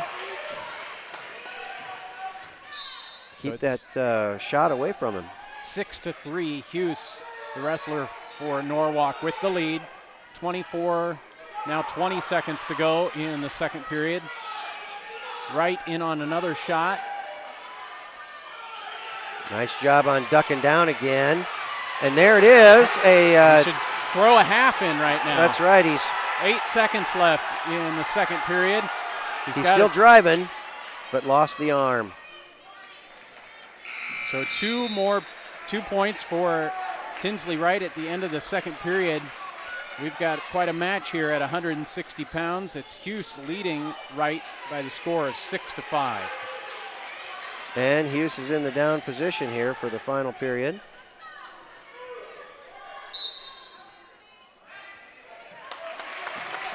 Seven to 5, Hughes after that escape.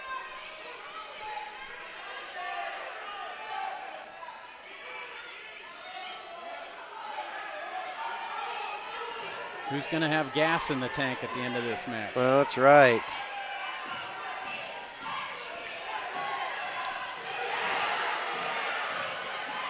Wright did a nice job passing by, but he's got to get this finished.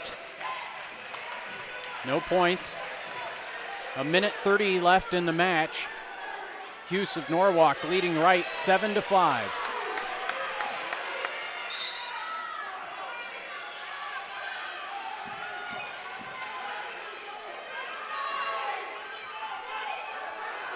A minute 20 left. Coach Brandon Schmitz yelling at Hughes to move his feet.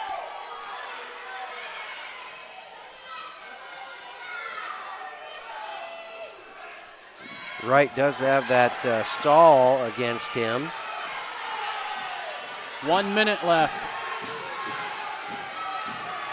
He's kind of been the aggressor here. We'll see what they say about Hughes just kind of hanging on there. Wright keeps after it. He's very close to a takedown. And will get it. He should get it. He got it. We're tied at 7 with 41 seconds left. That is phenomenal mat awareness there and not giving up. He gives up an escape. So 1 point for Hughes. Now the Norwalk wrestler has an 8-7 lead, 35 seconds left in the match. Again, 8-7. Hughes with the lead. Wright in on another shot. 20 seconds left. He's running the corner here. He's setting up pretty good. He's got to pick that leg up to get a finish. 10 seconds. 2 more And points there on it the is. edge of the mat. 5 seconds. The clock is still running. 5 seconds left. Now they do call him out of bounds. Tinsley Wright. Got to hang on for 5.0 seconds, which is going to be a tall order. Yeah, explosive. That's what we've seen from Hughes. And he is up in a hurry. 3, 2, 1. No points awarded. Tinsley Wright comes from behind to beat Anthony Hughes 9-8. What a match at 160 pounds. And so that's 3 more points on the board for Hi, I'm Valley. Chris from Fireplace They now Superstore. lead You've made Norwalk 18-9 after 6 matches. We'll keep it here for the introduction of the wrestlers at 170 pounds. Blake Underwood for Valley has already taken the mat here. In a 170-pound match, wrestling for Norwalk, Nick So it's Nick Marker who is taking the mat for Norwalk. He did not wrestle in the earlier duel. That was Tristan Duncan. So a quick takedown by Blake Underwood, 2-0 for the Valley wrestler, who is ranked number 3 at 170 pounds in Class 3A. He's a junior, a 26-3 record.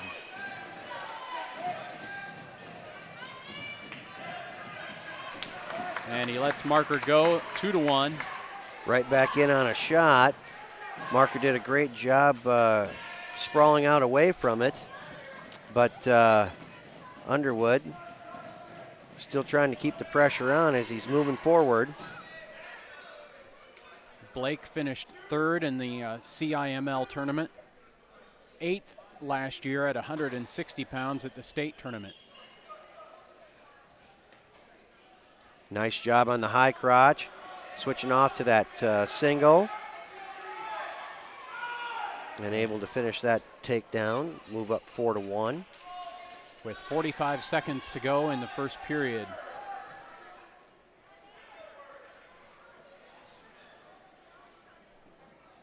Valley with 2 pins and 2 decisions in the first 6 matches, leading Norwalk 18-9.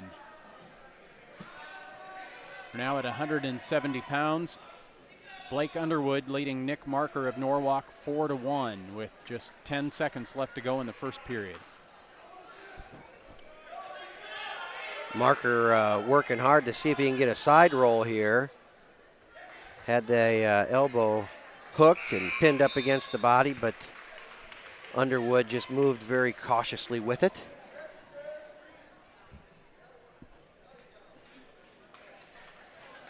Underwood will take the down position to start the second, leading 4-1.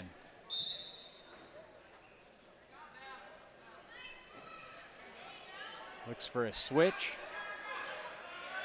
He does have that leg hooked. Gets the arm out, and he's got a 2 reversal to take a 6-1 lead. What do you think about Valley's chances at the district tournament, getting a number of wrestlers out of there and to state? Well, I had talked with Coach Young a little bit about that just last week, and he said that they got the 4 ranked guys, and all 4 of those guys have a legitimate shot to get through and make it way down to Wells Fargo. Outside of that, they're going to have to wrestle extremely well to get it done, and he is naturally hoping to get as many as he can, but he thought if he could get 6 or 7 guys down to the state meet, that would be a phenomenal day for Valley in that pretty salty district. 45 seconds left in the second period, and then Blake Underwood scores the 3rd pin of this duel for the Valley Tigers.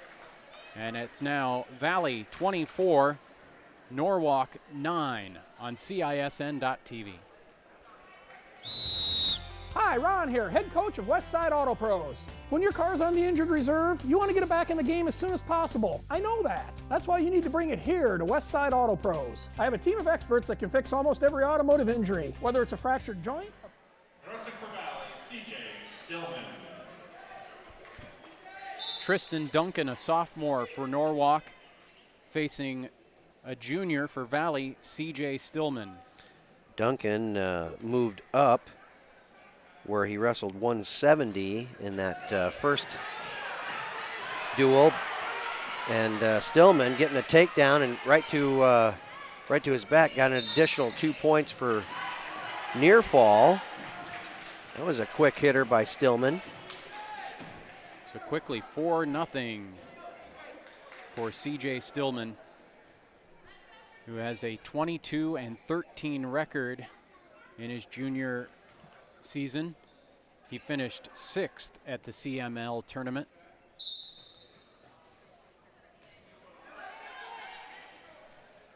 30 seconds into this match at 182 pounds.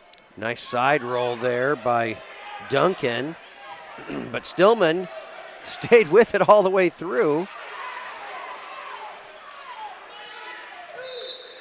2 reversal awarded to Duncan. So 4-2, Stillman with the lead. And now Duncan saying he wants to start off on his feet, so it's 5-2 Stillman. A lot of action here in the first 40 seconds of the match.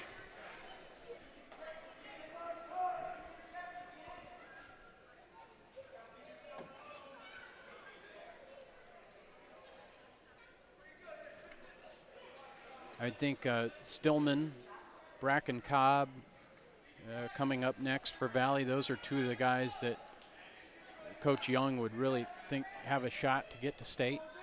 They wrestle to their, kind of potential. There is that possibility. Stillman has been up and down this season. But he's also wrestled heavyweight down to now settling in at 182. So he's been all over the board at these upper weights.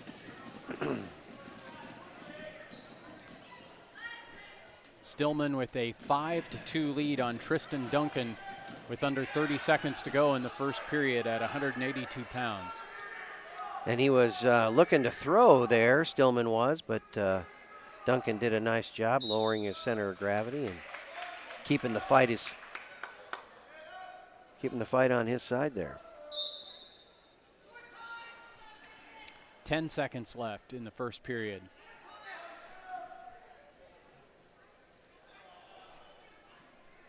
And our score heading to the second will be CJ Stillman 5, Tristan Duncan 2.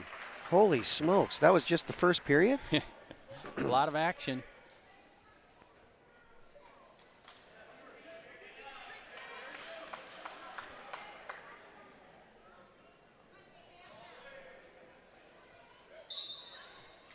Stillman worked right up to his feet. Broke the hands free and was able to get out there. 6-2.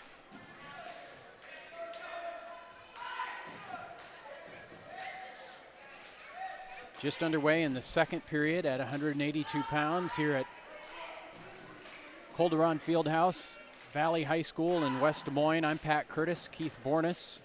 Joining me here on CISN.TV, high school wrestling, this Class 3A regional dual championship bout. The winner to go to the state dual tournament next Wednesday at Wells Fargo Arena. Duncan really working on that hip toss. Stillman was able to stay low. Off the mat with 1:17 left in the second period. And Stillman of Valley with a 6-2 lead. Valley with the black singlets and the orange and white trim.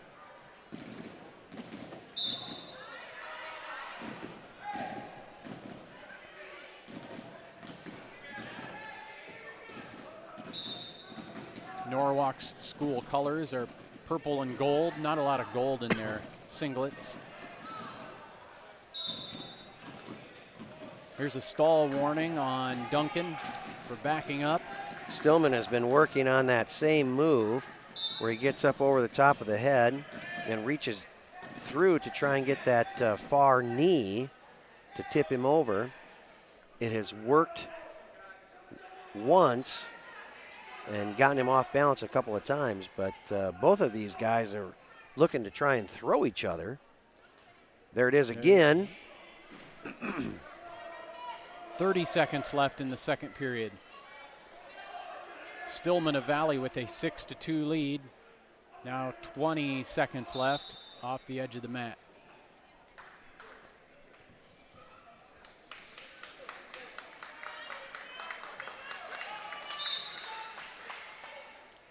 We started at 126 pounds. We're now at 182.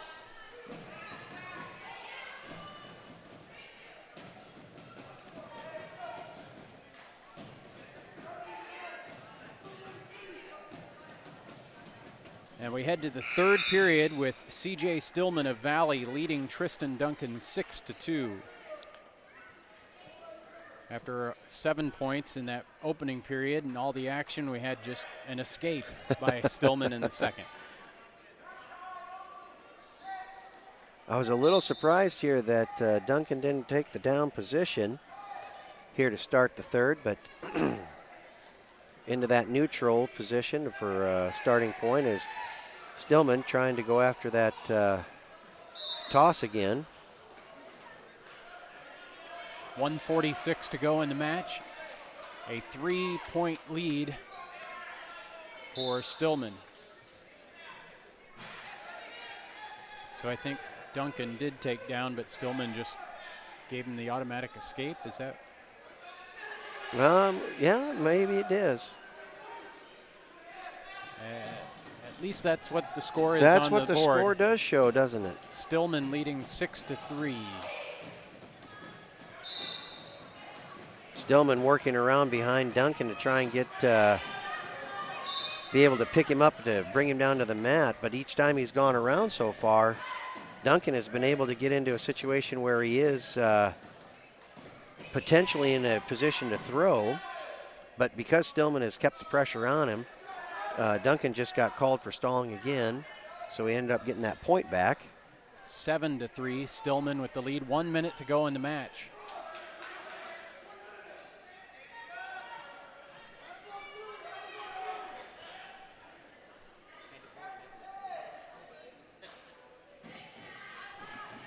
.45 seconds left.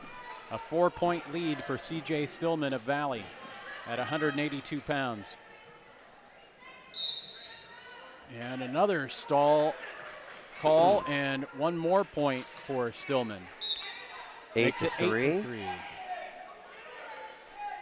I don't think we have seen Duncan take a shot. Oh, Just there did. it is. He should do that more often. Yeah, it ended well.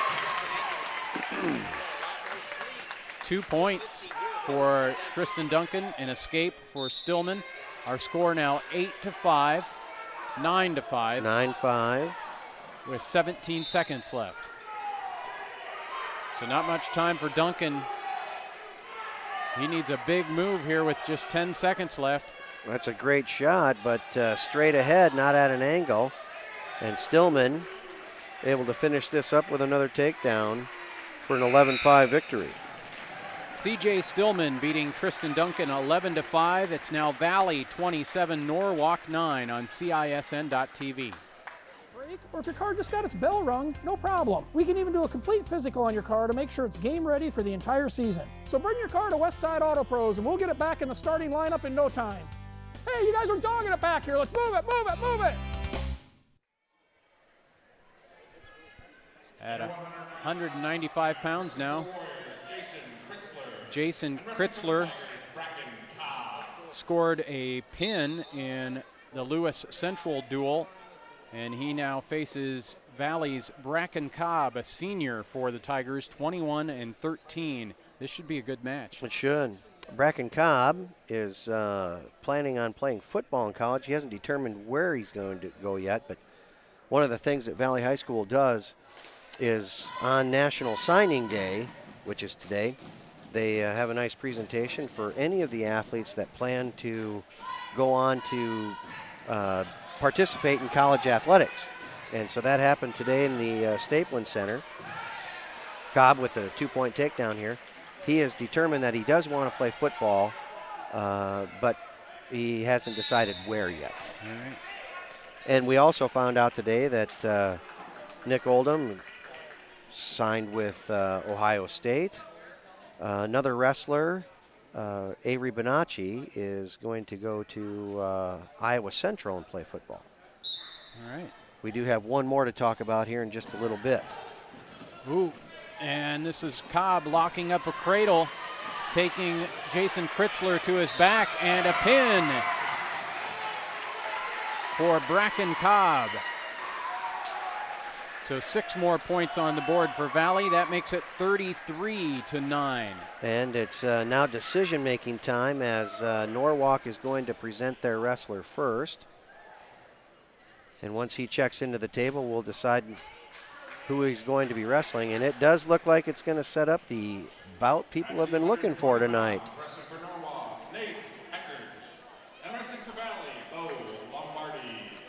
Yep. Here we go, folks. This is number 4 ranked Nate Heckart for Norwalk.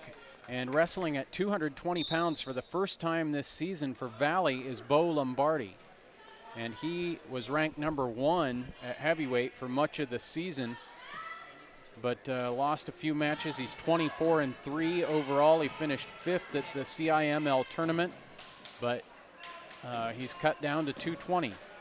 And this is the weight he finished 6th last year at the state tournament. And Bo announced where he's going to play football next That's year. right. He has announced he will be going to West Point to be an Army cadet next fall. So congratulations to him on... And will he definitely be a quarterback? Right now, he just wants to go play football, so wherever he fits in.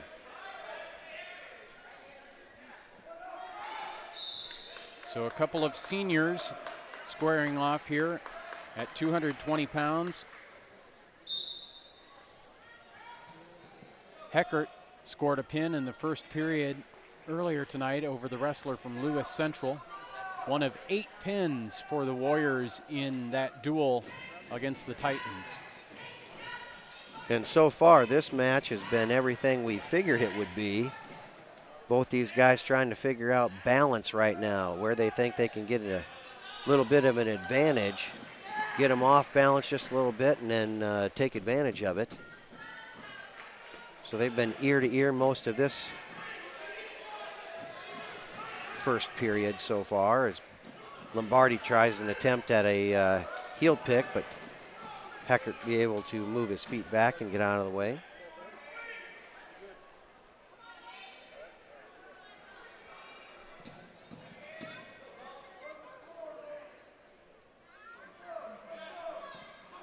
Ten seconds left in the opening period here at 220 pounds. Couple of top 10 ranked wrestlers. No score after the first period.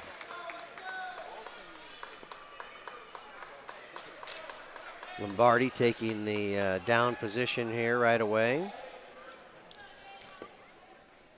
Did Bo have any trouble getting down to 220 or? No, he just took his time with it. He had made the decision early on in the year, he and Coach Young, that they were going to kind of go at that heavyweight position. And so as the year just kind of went on, he, get into a situation where you want to put yourself in the best position as the season ends here. So he still has the option of 220 or heavyweight as he moves into Saturday. Okay. So he was mostly at heavyweight for just advantage for the team. And for himself, Yeah.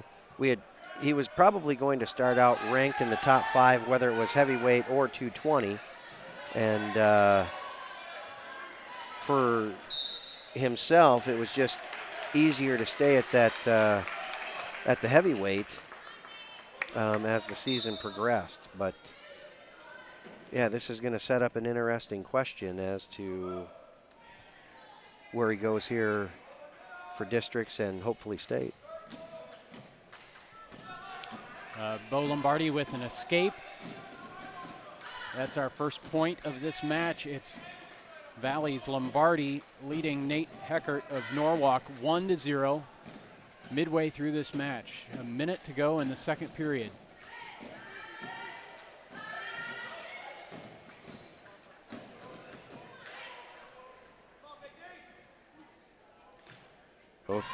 Both wrestlers leaning in pretty hard there.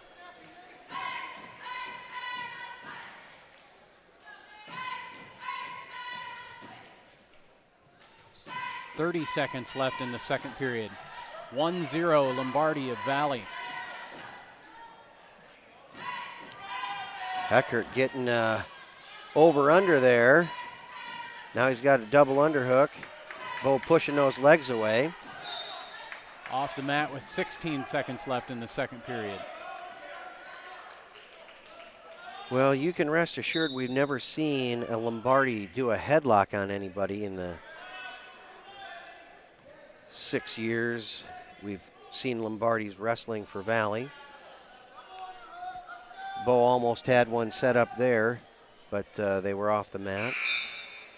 We head to the final period with Bo Lombardi of Valley leading Nate Heckart 1-0. Heckart's in the down position here.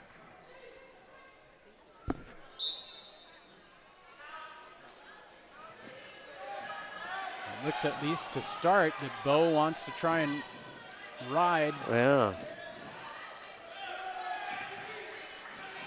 Now he cuts him loose. Had to cut him loose instead of getting a warning stall or a warning call for stalling.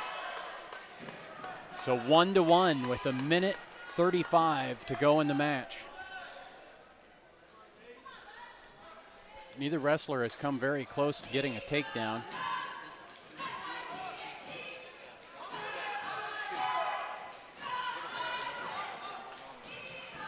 .120 left.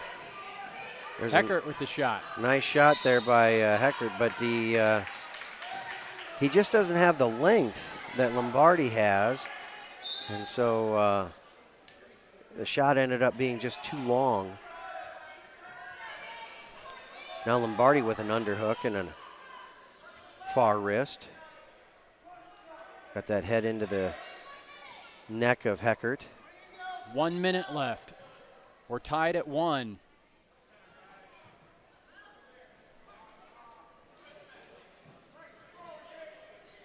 This is our 10th match of 14.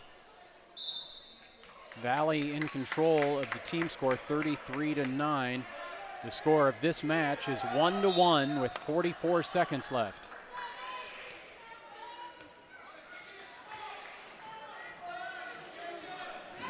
.35. Nice job on trying to snap Heckart down. A front headlock and now snaps. Tries to get around, but he can't do it. Off the mat, no points. So 25 seconds left. Nice little flurry of action. Crowd starting to get into it here. 20 seconds. Nice attempt on the outside single there by Lombardi. But Heckart has a leg here. They call him off the mat. Now 10 seconds left in the match. We're tied at 1. Unless somebody can score here in the last 10 seconds, we'll head to overtime. Heckart takes a shot. Good sprawl by Lombardi. He's 5 seconds. Clear the arm. 4 seconds. 3, 2, 1. No points. Boy, just a couple more seconds and Lombardi was going to get 2. But the officials agree, no points. So 1-1 after regulation. We go to overtime. 1 minute on the clock to start the first period of overtime.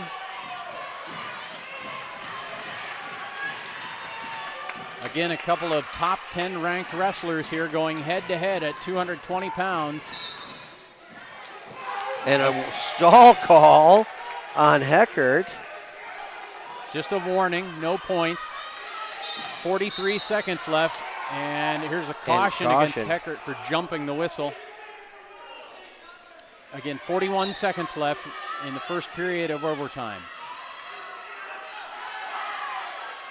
We've been wrestling for 6.5 minutes, and when you're tired and at the end of the match here, this is where sometimes mistakes just happen.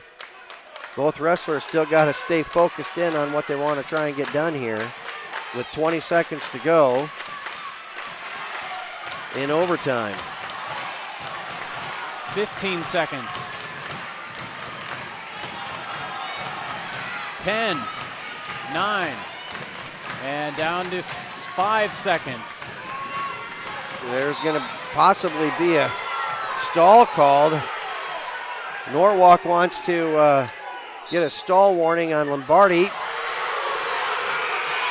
Wow! Oh my goodness, no points.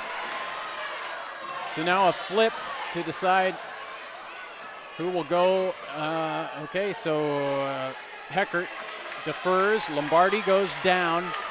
Again, nothing decided after the first period of overtime. We're still tied at 1. 30 seconds here in the second overtime. Lombardi gets up to his feet. If he escapes, the match doesn't end.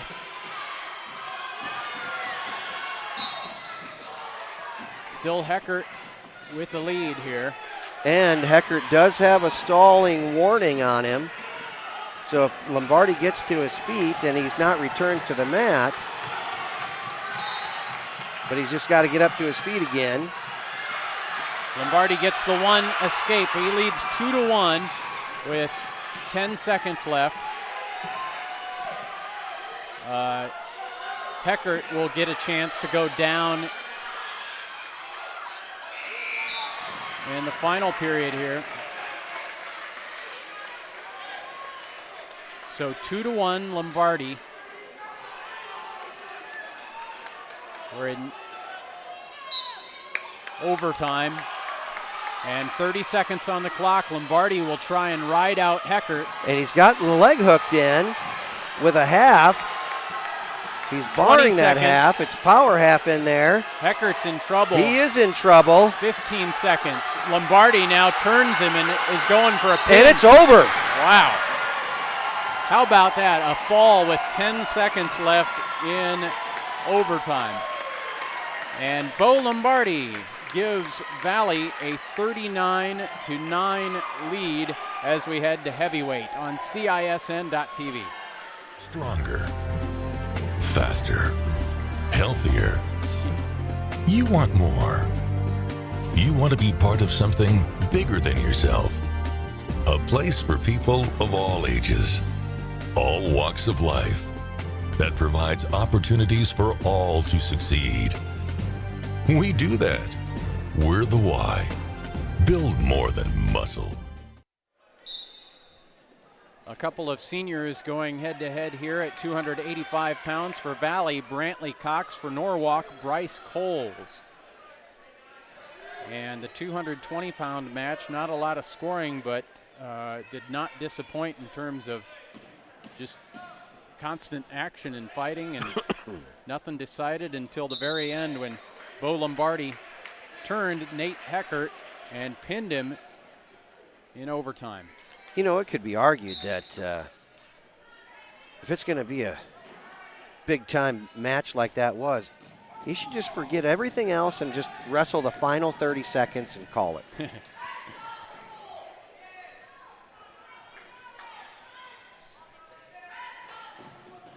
What a great match. Heckert and the Norwalk team will head to districts. So obviously Valley going to win this duel and head to the state duels as a team next Wednesday.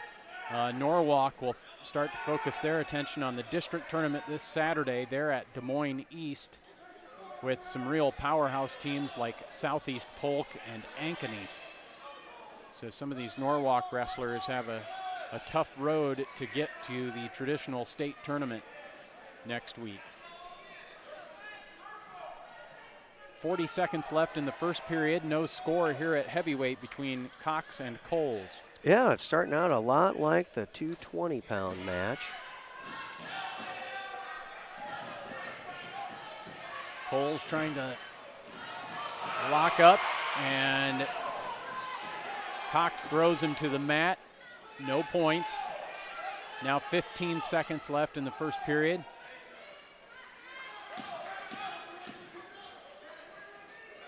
Coles had a nice takedown and pin in the first duel against Lewis Central, which ended a lot earlier than this particular match.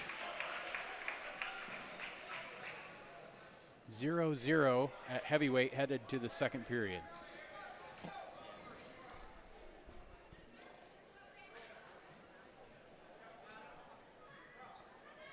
You know, when I was in high school, we had heavyweight and we had super heavyweight, which I thought was kind of,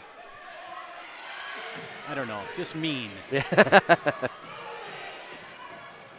Not only are you heavyweight, you're a super heavyweight. You are a super heavyweight.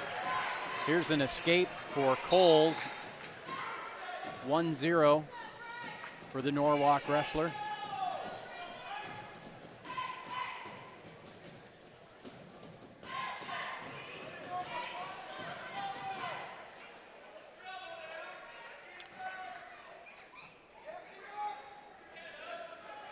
Cox doing a very nice job staying in this match, putting together a very good fight so far. He's recovering, from a thumb injury he had early on.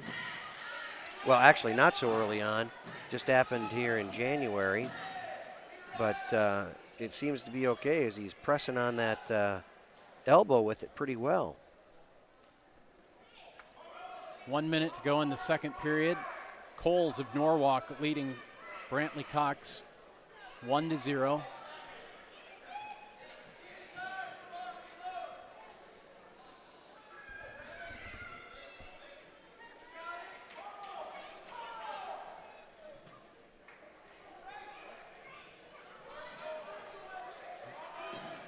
.35 seconds left in the second period.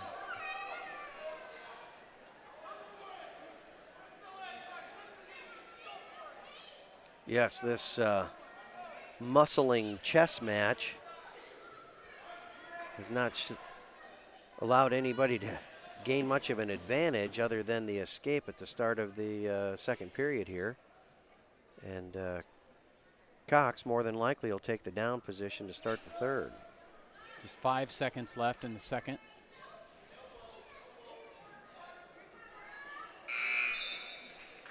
One to 0, Bryce Coles with the lead headed to the third. Cox does in fact take the down position. So he's got to work to his feet or work on a reversal here. Caution on Coles for starting a little early. Through our first 10 matches, Valley with 5 pins.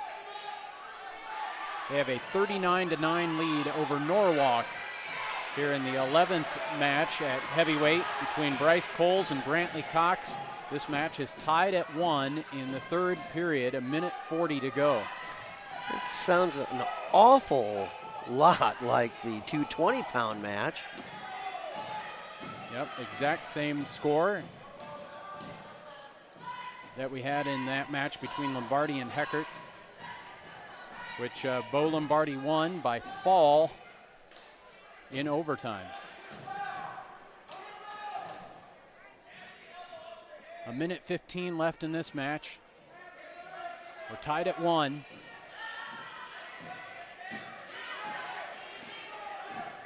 We've not had any stall warnings called, right? No, not yet. 1 minute left. But because you said something.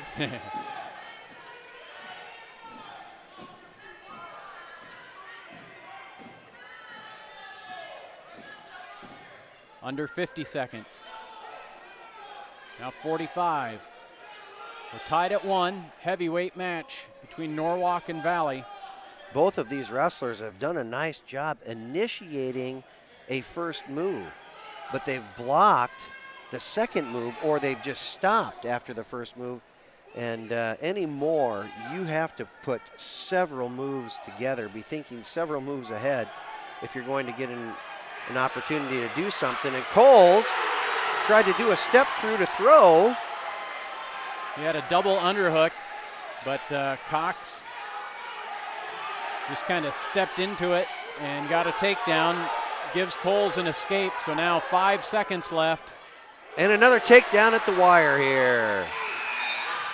So the final score of this match, it's Brantley Cox of Valley beating Bryce Coles of Norwalk 5-2.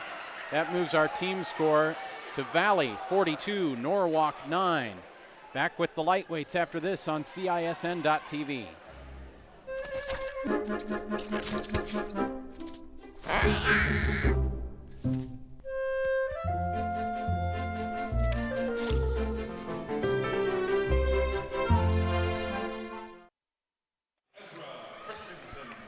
Through our first 11 matches, Valley has won 9 of them, including 5 by pin. It's 42-9. Valley leading Norwalk as we move to 106 pounds. 3 matches left in this duel, including this one. It's Travis McCombs for Norwalk and Ezra Christensen, a freshman, for Valley. Christensen doing a nice job trying to slide those hips away.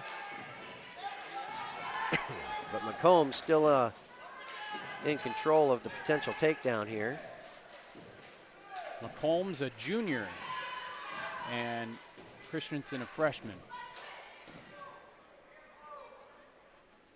Ezra looks to maybe have the same thumb injury that heavyweight Cox had. Were they wrestling each other? They must have been. Thumb wrestling each other? Thumb wrestling, yeah. Again, another nice job by Christensen fending off that shot by McCombs. And he counters in. He's going to be looking to do a push-pull here. He did the pull, not the push. So McCombs. He's got the leg hook. Yeah. He can get around the waist. He might get his two head here. up. And he does. Nice job. 2-0. Ezra Christensen taking the lead here with 45 seconds to go in the first period. But you take a look on paper, you know, we were talking about this duel before it started, and both teams had some matches that they were, on paper, were going to win.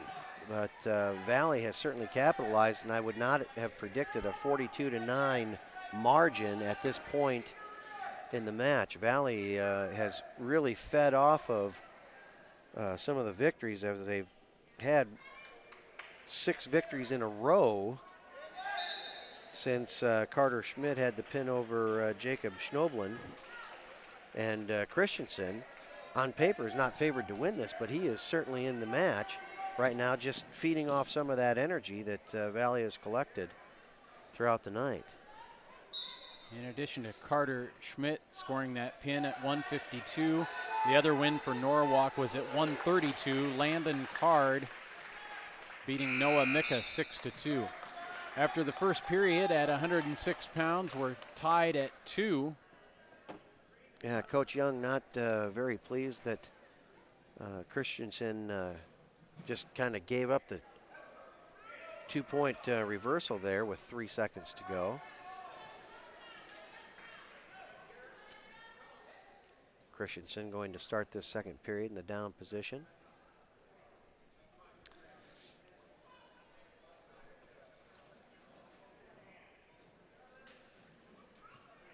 Had a little caution there on red. Jesse Magruder not pleased with how McCombs got into the top position, but I don't think McCombs was bothered by it. No, he locks up a cradle and scores a pin, the second for the Warriors in this dual meet. And now it is 42-15. 2 more matches to go. This is CISN.TV.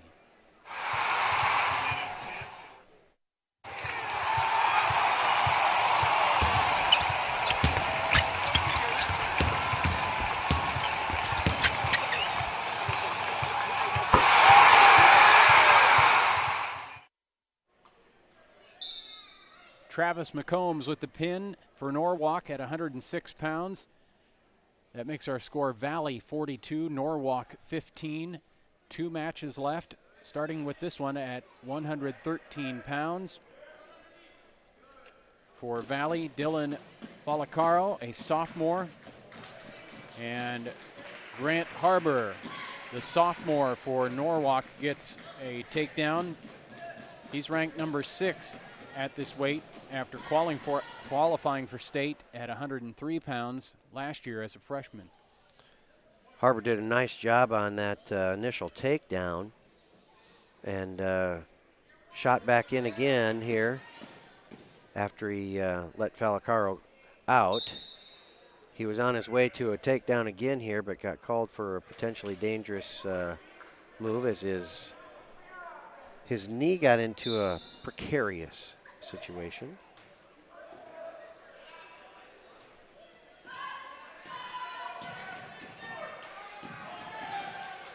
Harbor just 5 losses on the season for Norwalk. A nice ankle pick for another takedown, and he's looking to take Falacaro to his back. He's got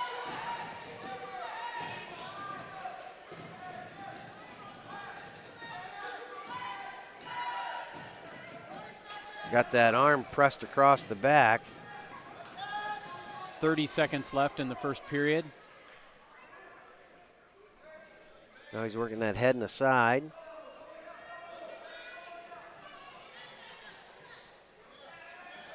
He's got the cradle locked up.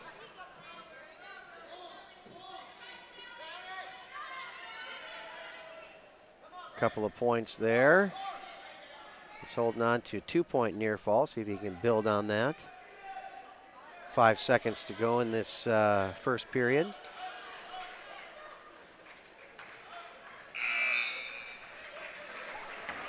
Our score after the first period, Dylan Falacaro trailing Grant Harbor of Norwalk 6-1.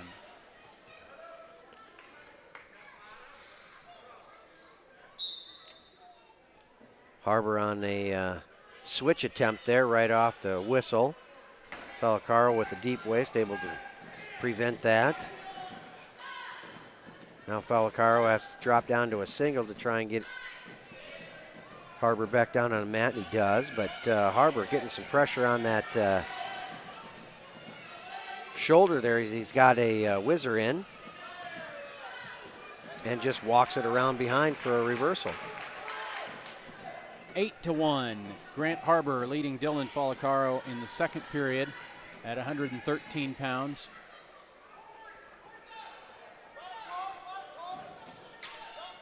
A minute 15 to go in the second period, and Harbor looking for more back points here. Had a tilt there set up, but he just wasn't able to get him over. Has that arm pinned up on the back. Now he's got a tilt going. 2 back points makes it 10-1.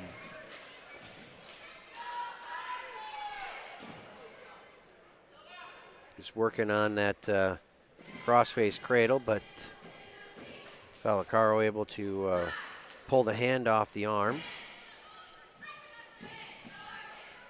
Harbor scored a first period pin in the duel against Lewis Central. That was the last match of that duel and gave Norwalk a 48-26 win over the Titans. All 48 points for the Warriors coming from pins.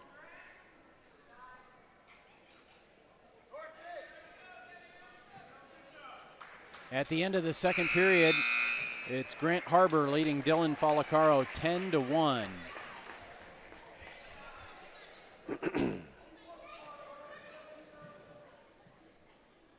As we near the end of this duel, a reminder, we'll be at Johnston on Saturday for the Class 3A. Oh, I'm just being told we are not. Turn down anybody to come and do it. Okay. Unfortunately, we will not be able to broadcast the district tournament on Saturday at Johnston. So this is it for us, Keith. Another great season of high school wrestling. We did a lot more dual meets this year than we've done the previous two. So thanks everybody for tuning in and making it possible for us to do high school wrestling on CISN.TV.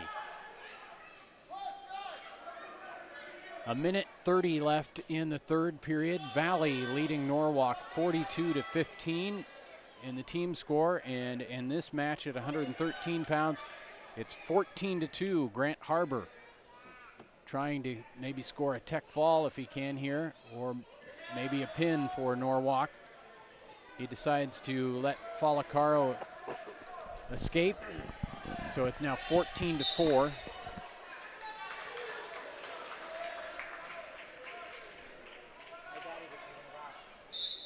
One minute left in the match. Another great shot right off the whistle there by Harbor. And He's going to work his way through. Falacaro was able to hang on to the ankle last time to get it potentially dangerous, but it did not work this time as Harbor was able to come out the back door and get 2 points for the takedown. It's now 16-3 with 30 seconds left. So Harbor getting closer to the 15-point differential he'd need for a tech fall. But now just 15 seconds to work with.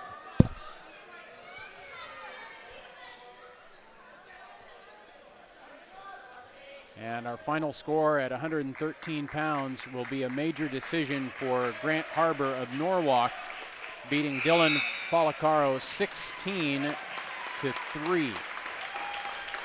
Our final match at 120 pounds coming up on CISN.TV. Great price, great selection, great experience. That's what people expect today. What isn't expected is how hard we work after the sale to keep your business. Hard work, honesty, integrity, discipline, trust, character. These core values are why we grow every year and why we continue to acquire more dealerships. Experience the Schottenkirk way of doing business and come visit our dealership in Indianola. Our final match of this duel between Norwalk and Valley at 120 pounds. For the Warriors, it's Keaton Moret, and for the Tigers, Carson Lawrence, junior against senior. Moret ranked number 9 at this weight for Norwalk. He's an 11th grader, and he's taken down by Carson Lawrence, the senior for the Tigers. Lawrence showing some technique of his own there as he got the takedown. He immediately brought the leg through. He's going to try and lift the hip and tilt him over a little bit.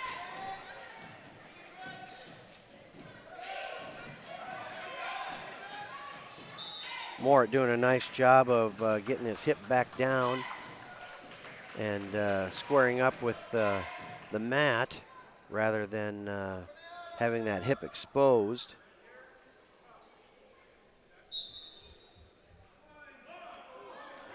Morat trying to do that Granby roll.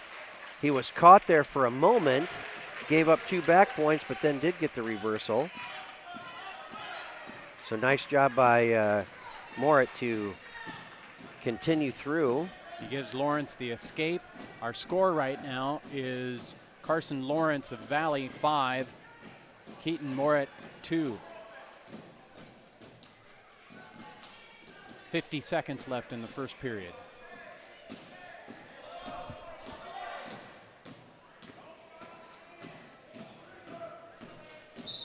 Lawrence really staying smooth in his attack. Doing a nice job, not going straight in, but he's attacking off to the sides. He's got good length. There's a takedown for Morat. 30 seconds left in the first period. Morat now working on that 2-on-1. Carson Lawrence bringing that arm up. He's going to try and maybe lift it over his head so he doesn't have that leverage anymore.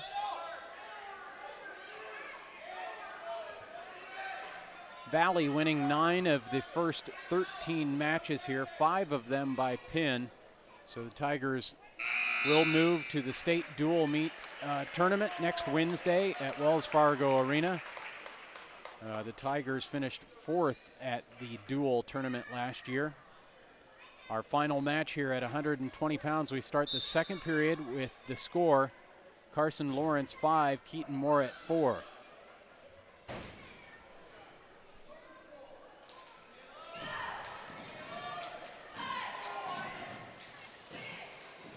Morat working on a takedown there, but Lawrence doing a nice job fending that off and working his way behind. So Lawrence of Valley takes a 7-4 lead, 1:30 to go in the second period. And again, trying that roll. And it results in another reversal for Morit. He's done that twice. The first time he got caught on his back for 2 back points for Lawrence. This time he's able to roll all the way through, and it's 7-6. Carson Lawrence with the lead with 1:03 to go in the second period.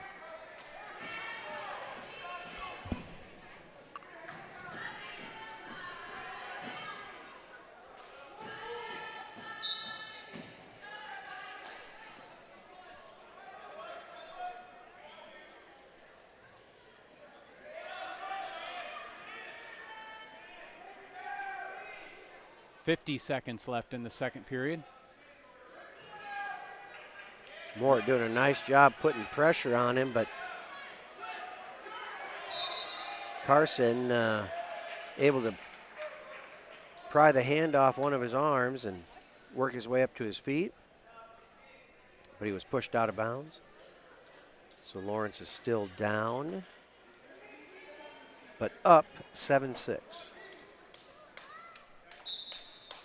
40 seconds left in the second period, and now an 8-6 lead for Lawrence after the escape. Lawrence doing a great job circling away and avoiding the takedown by Morit.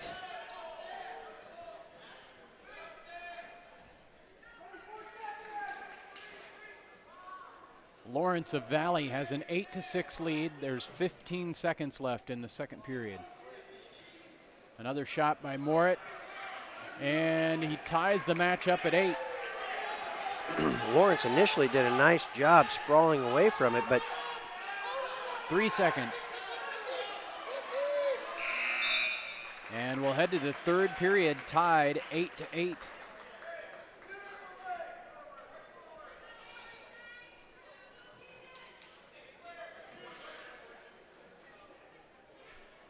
And Lawrence gives Morit the escape, so we'll start on our feet. And Morit, the wrestler from Norwalk, with a 9-8 lead.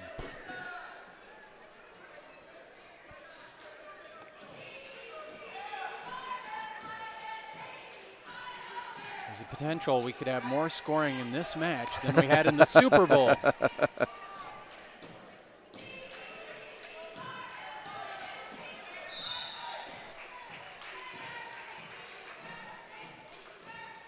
Actually, we do have more scoring in this match than we had in the Super Bowl. 17 versus the 16. And we didn't have to watch Maroon 5 at halftime of this duel.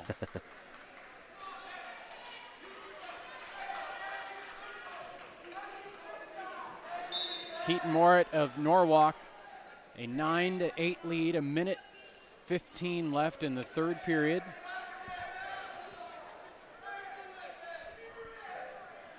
This is our final match of this duel between Valley and Norwalk. The Tigers of Valley will advance to the state dual meet tournament that is next Wednesday. They'll wrestle at 9 a.m.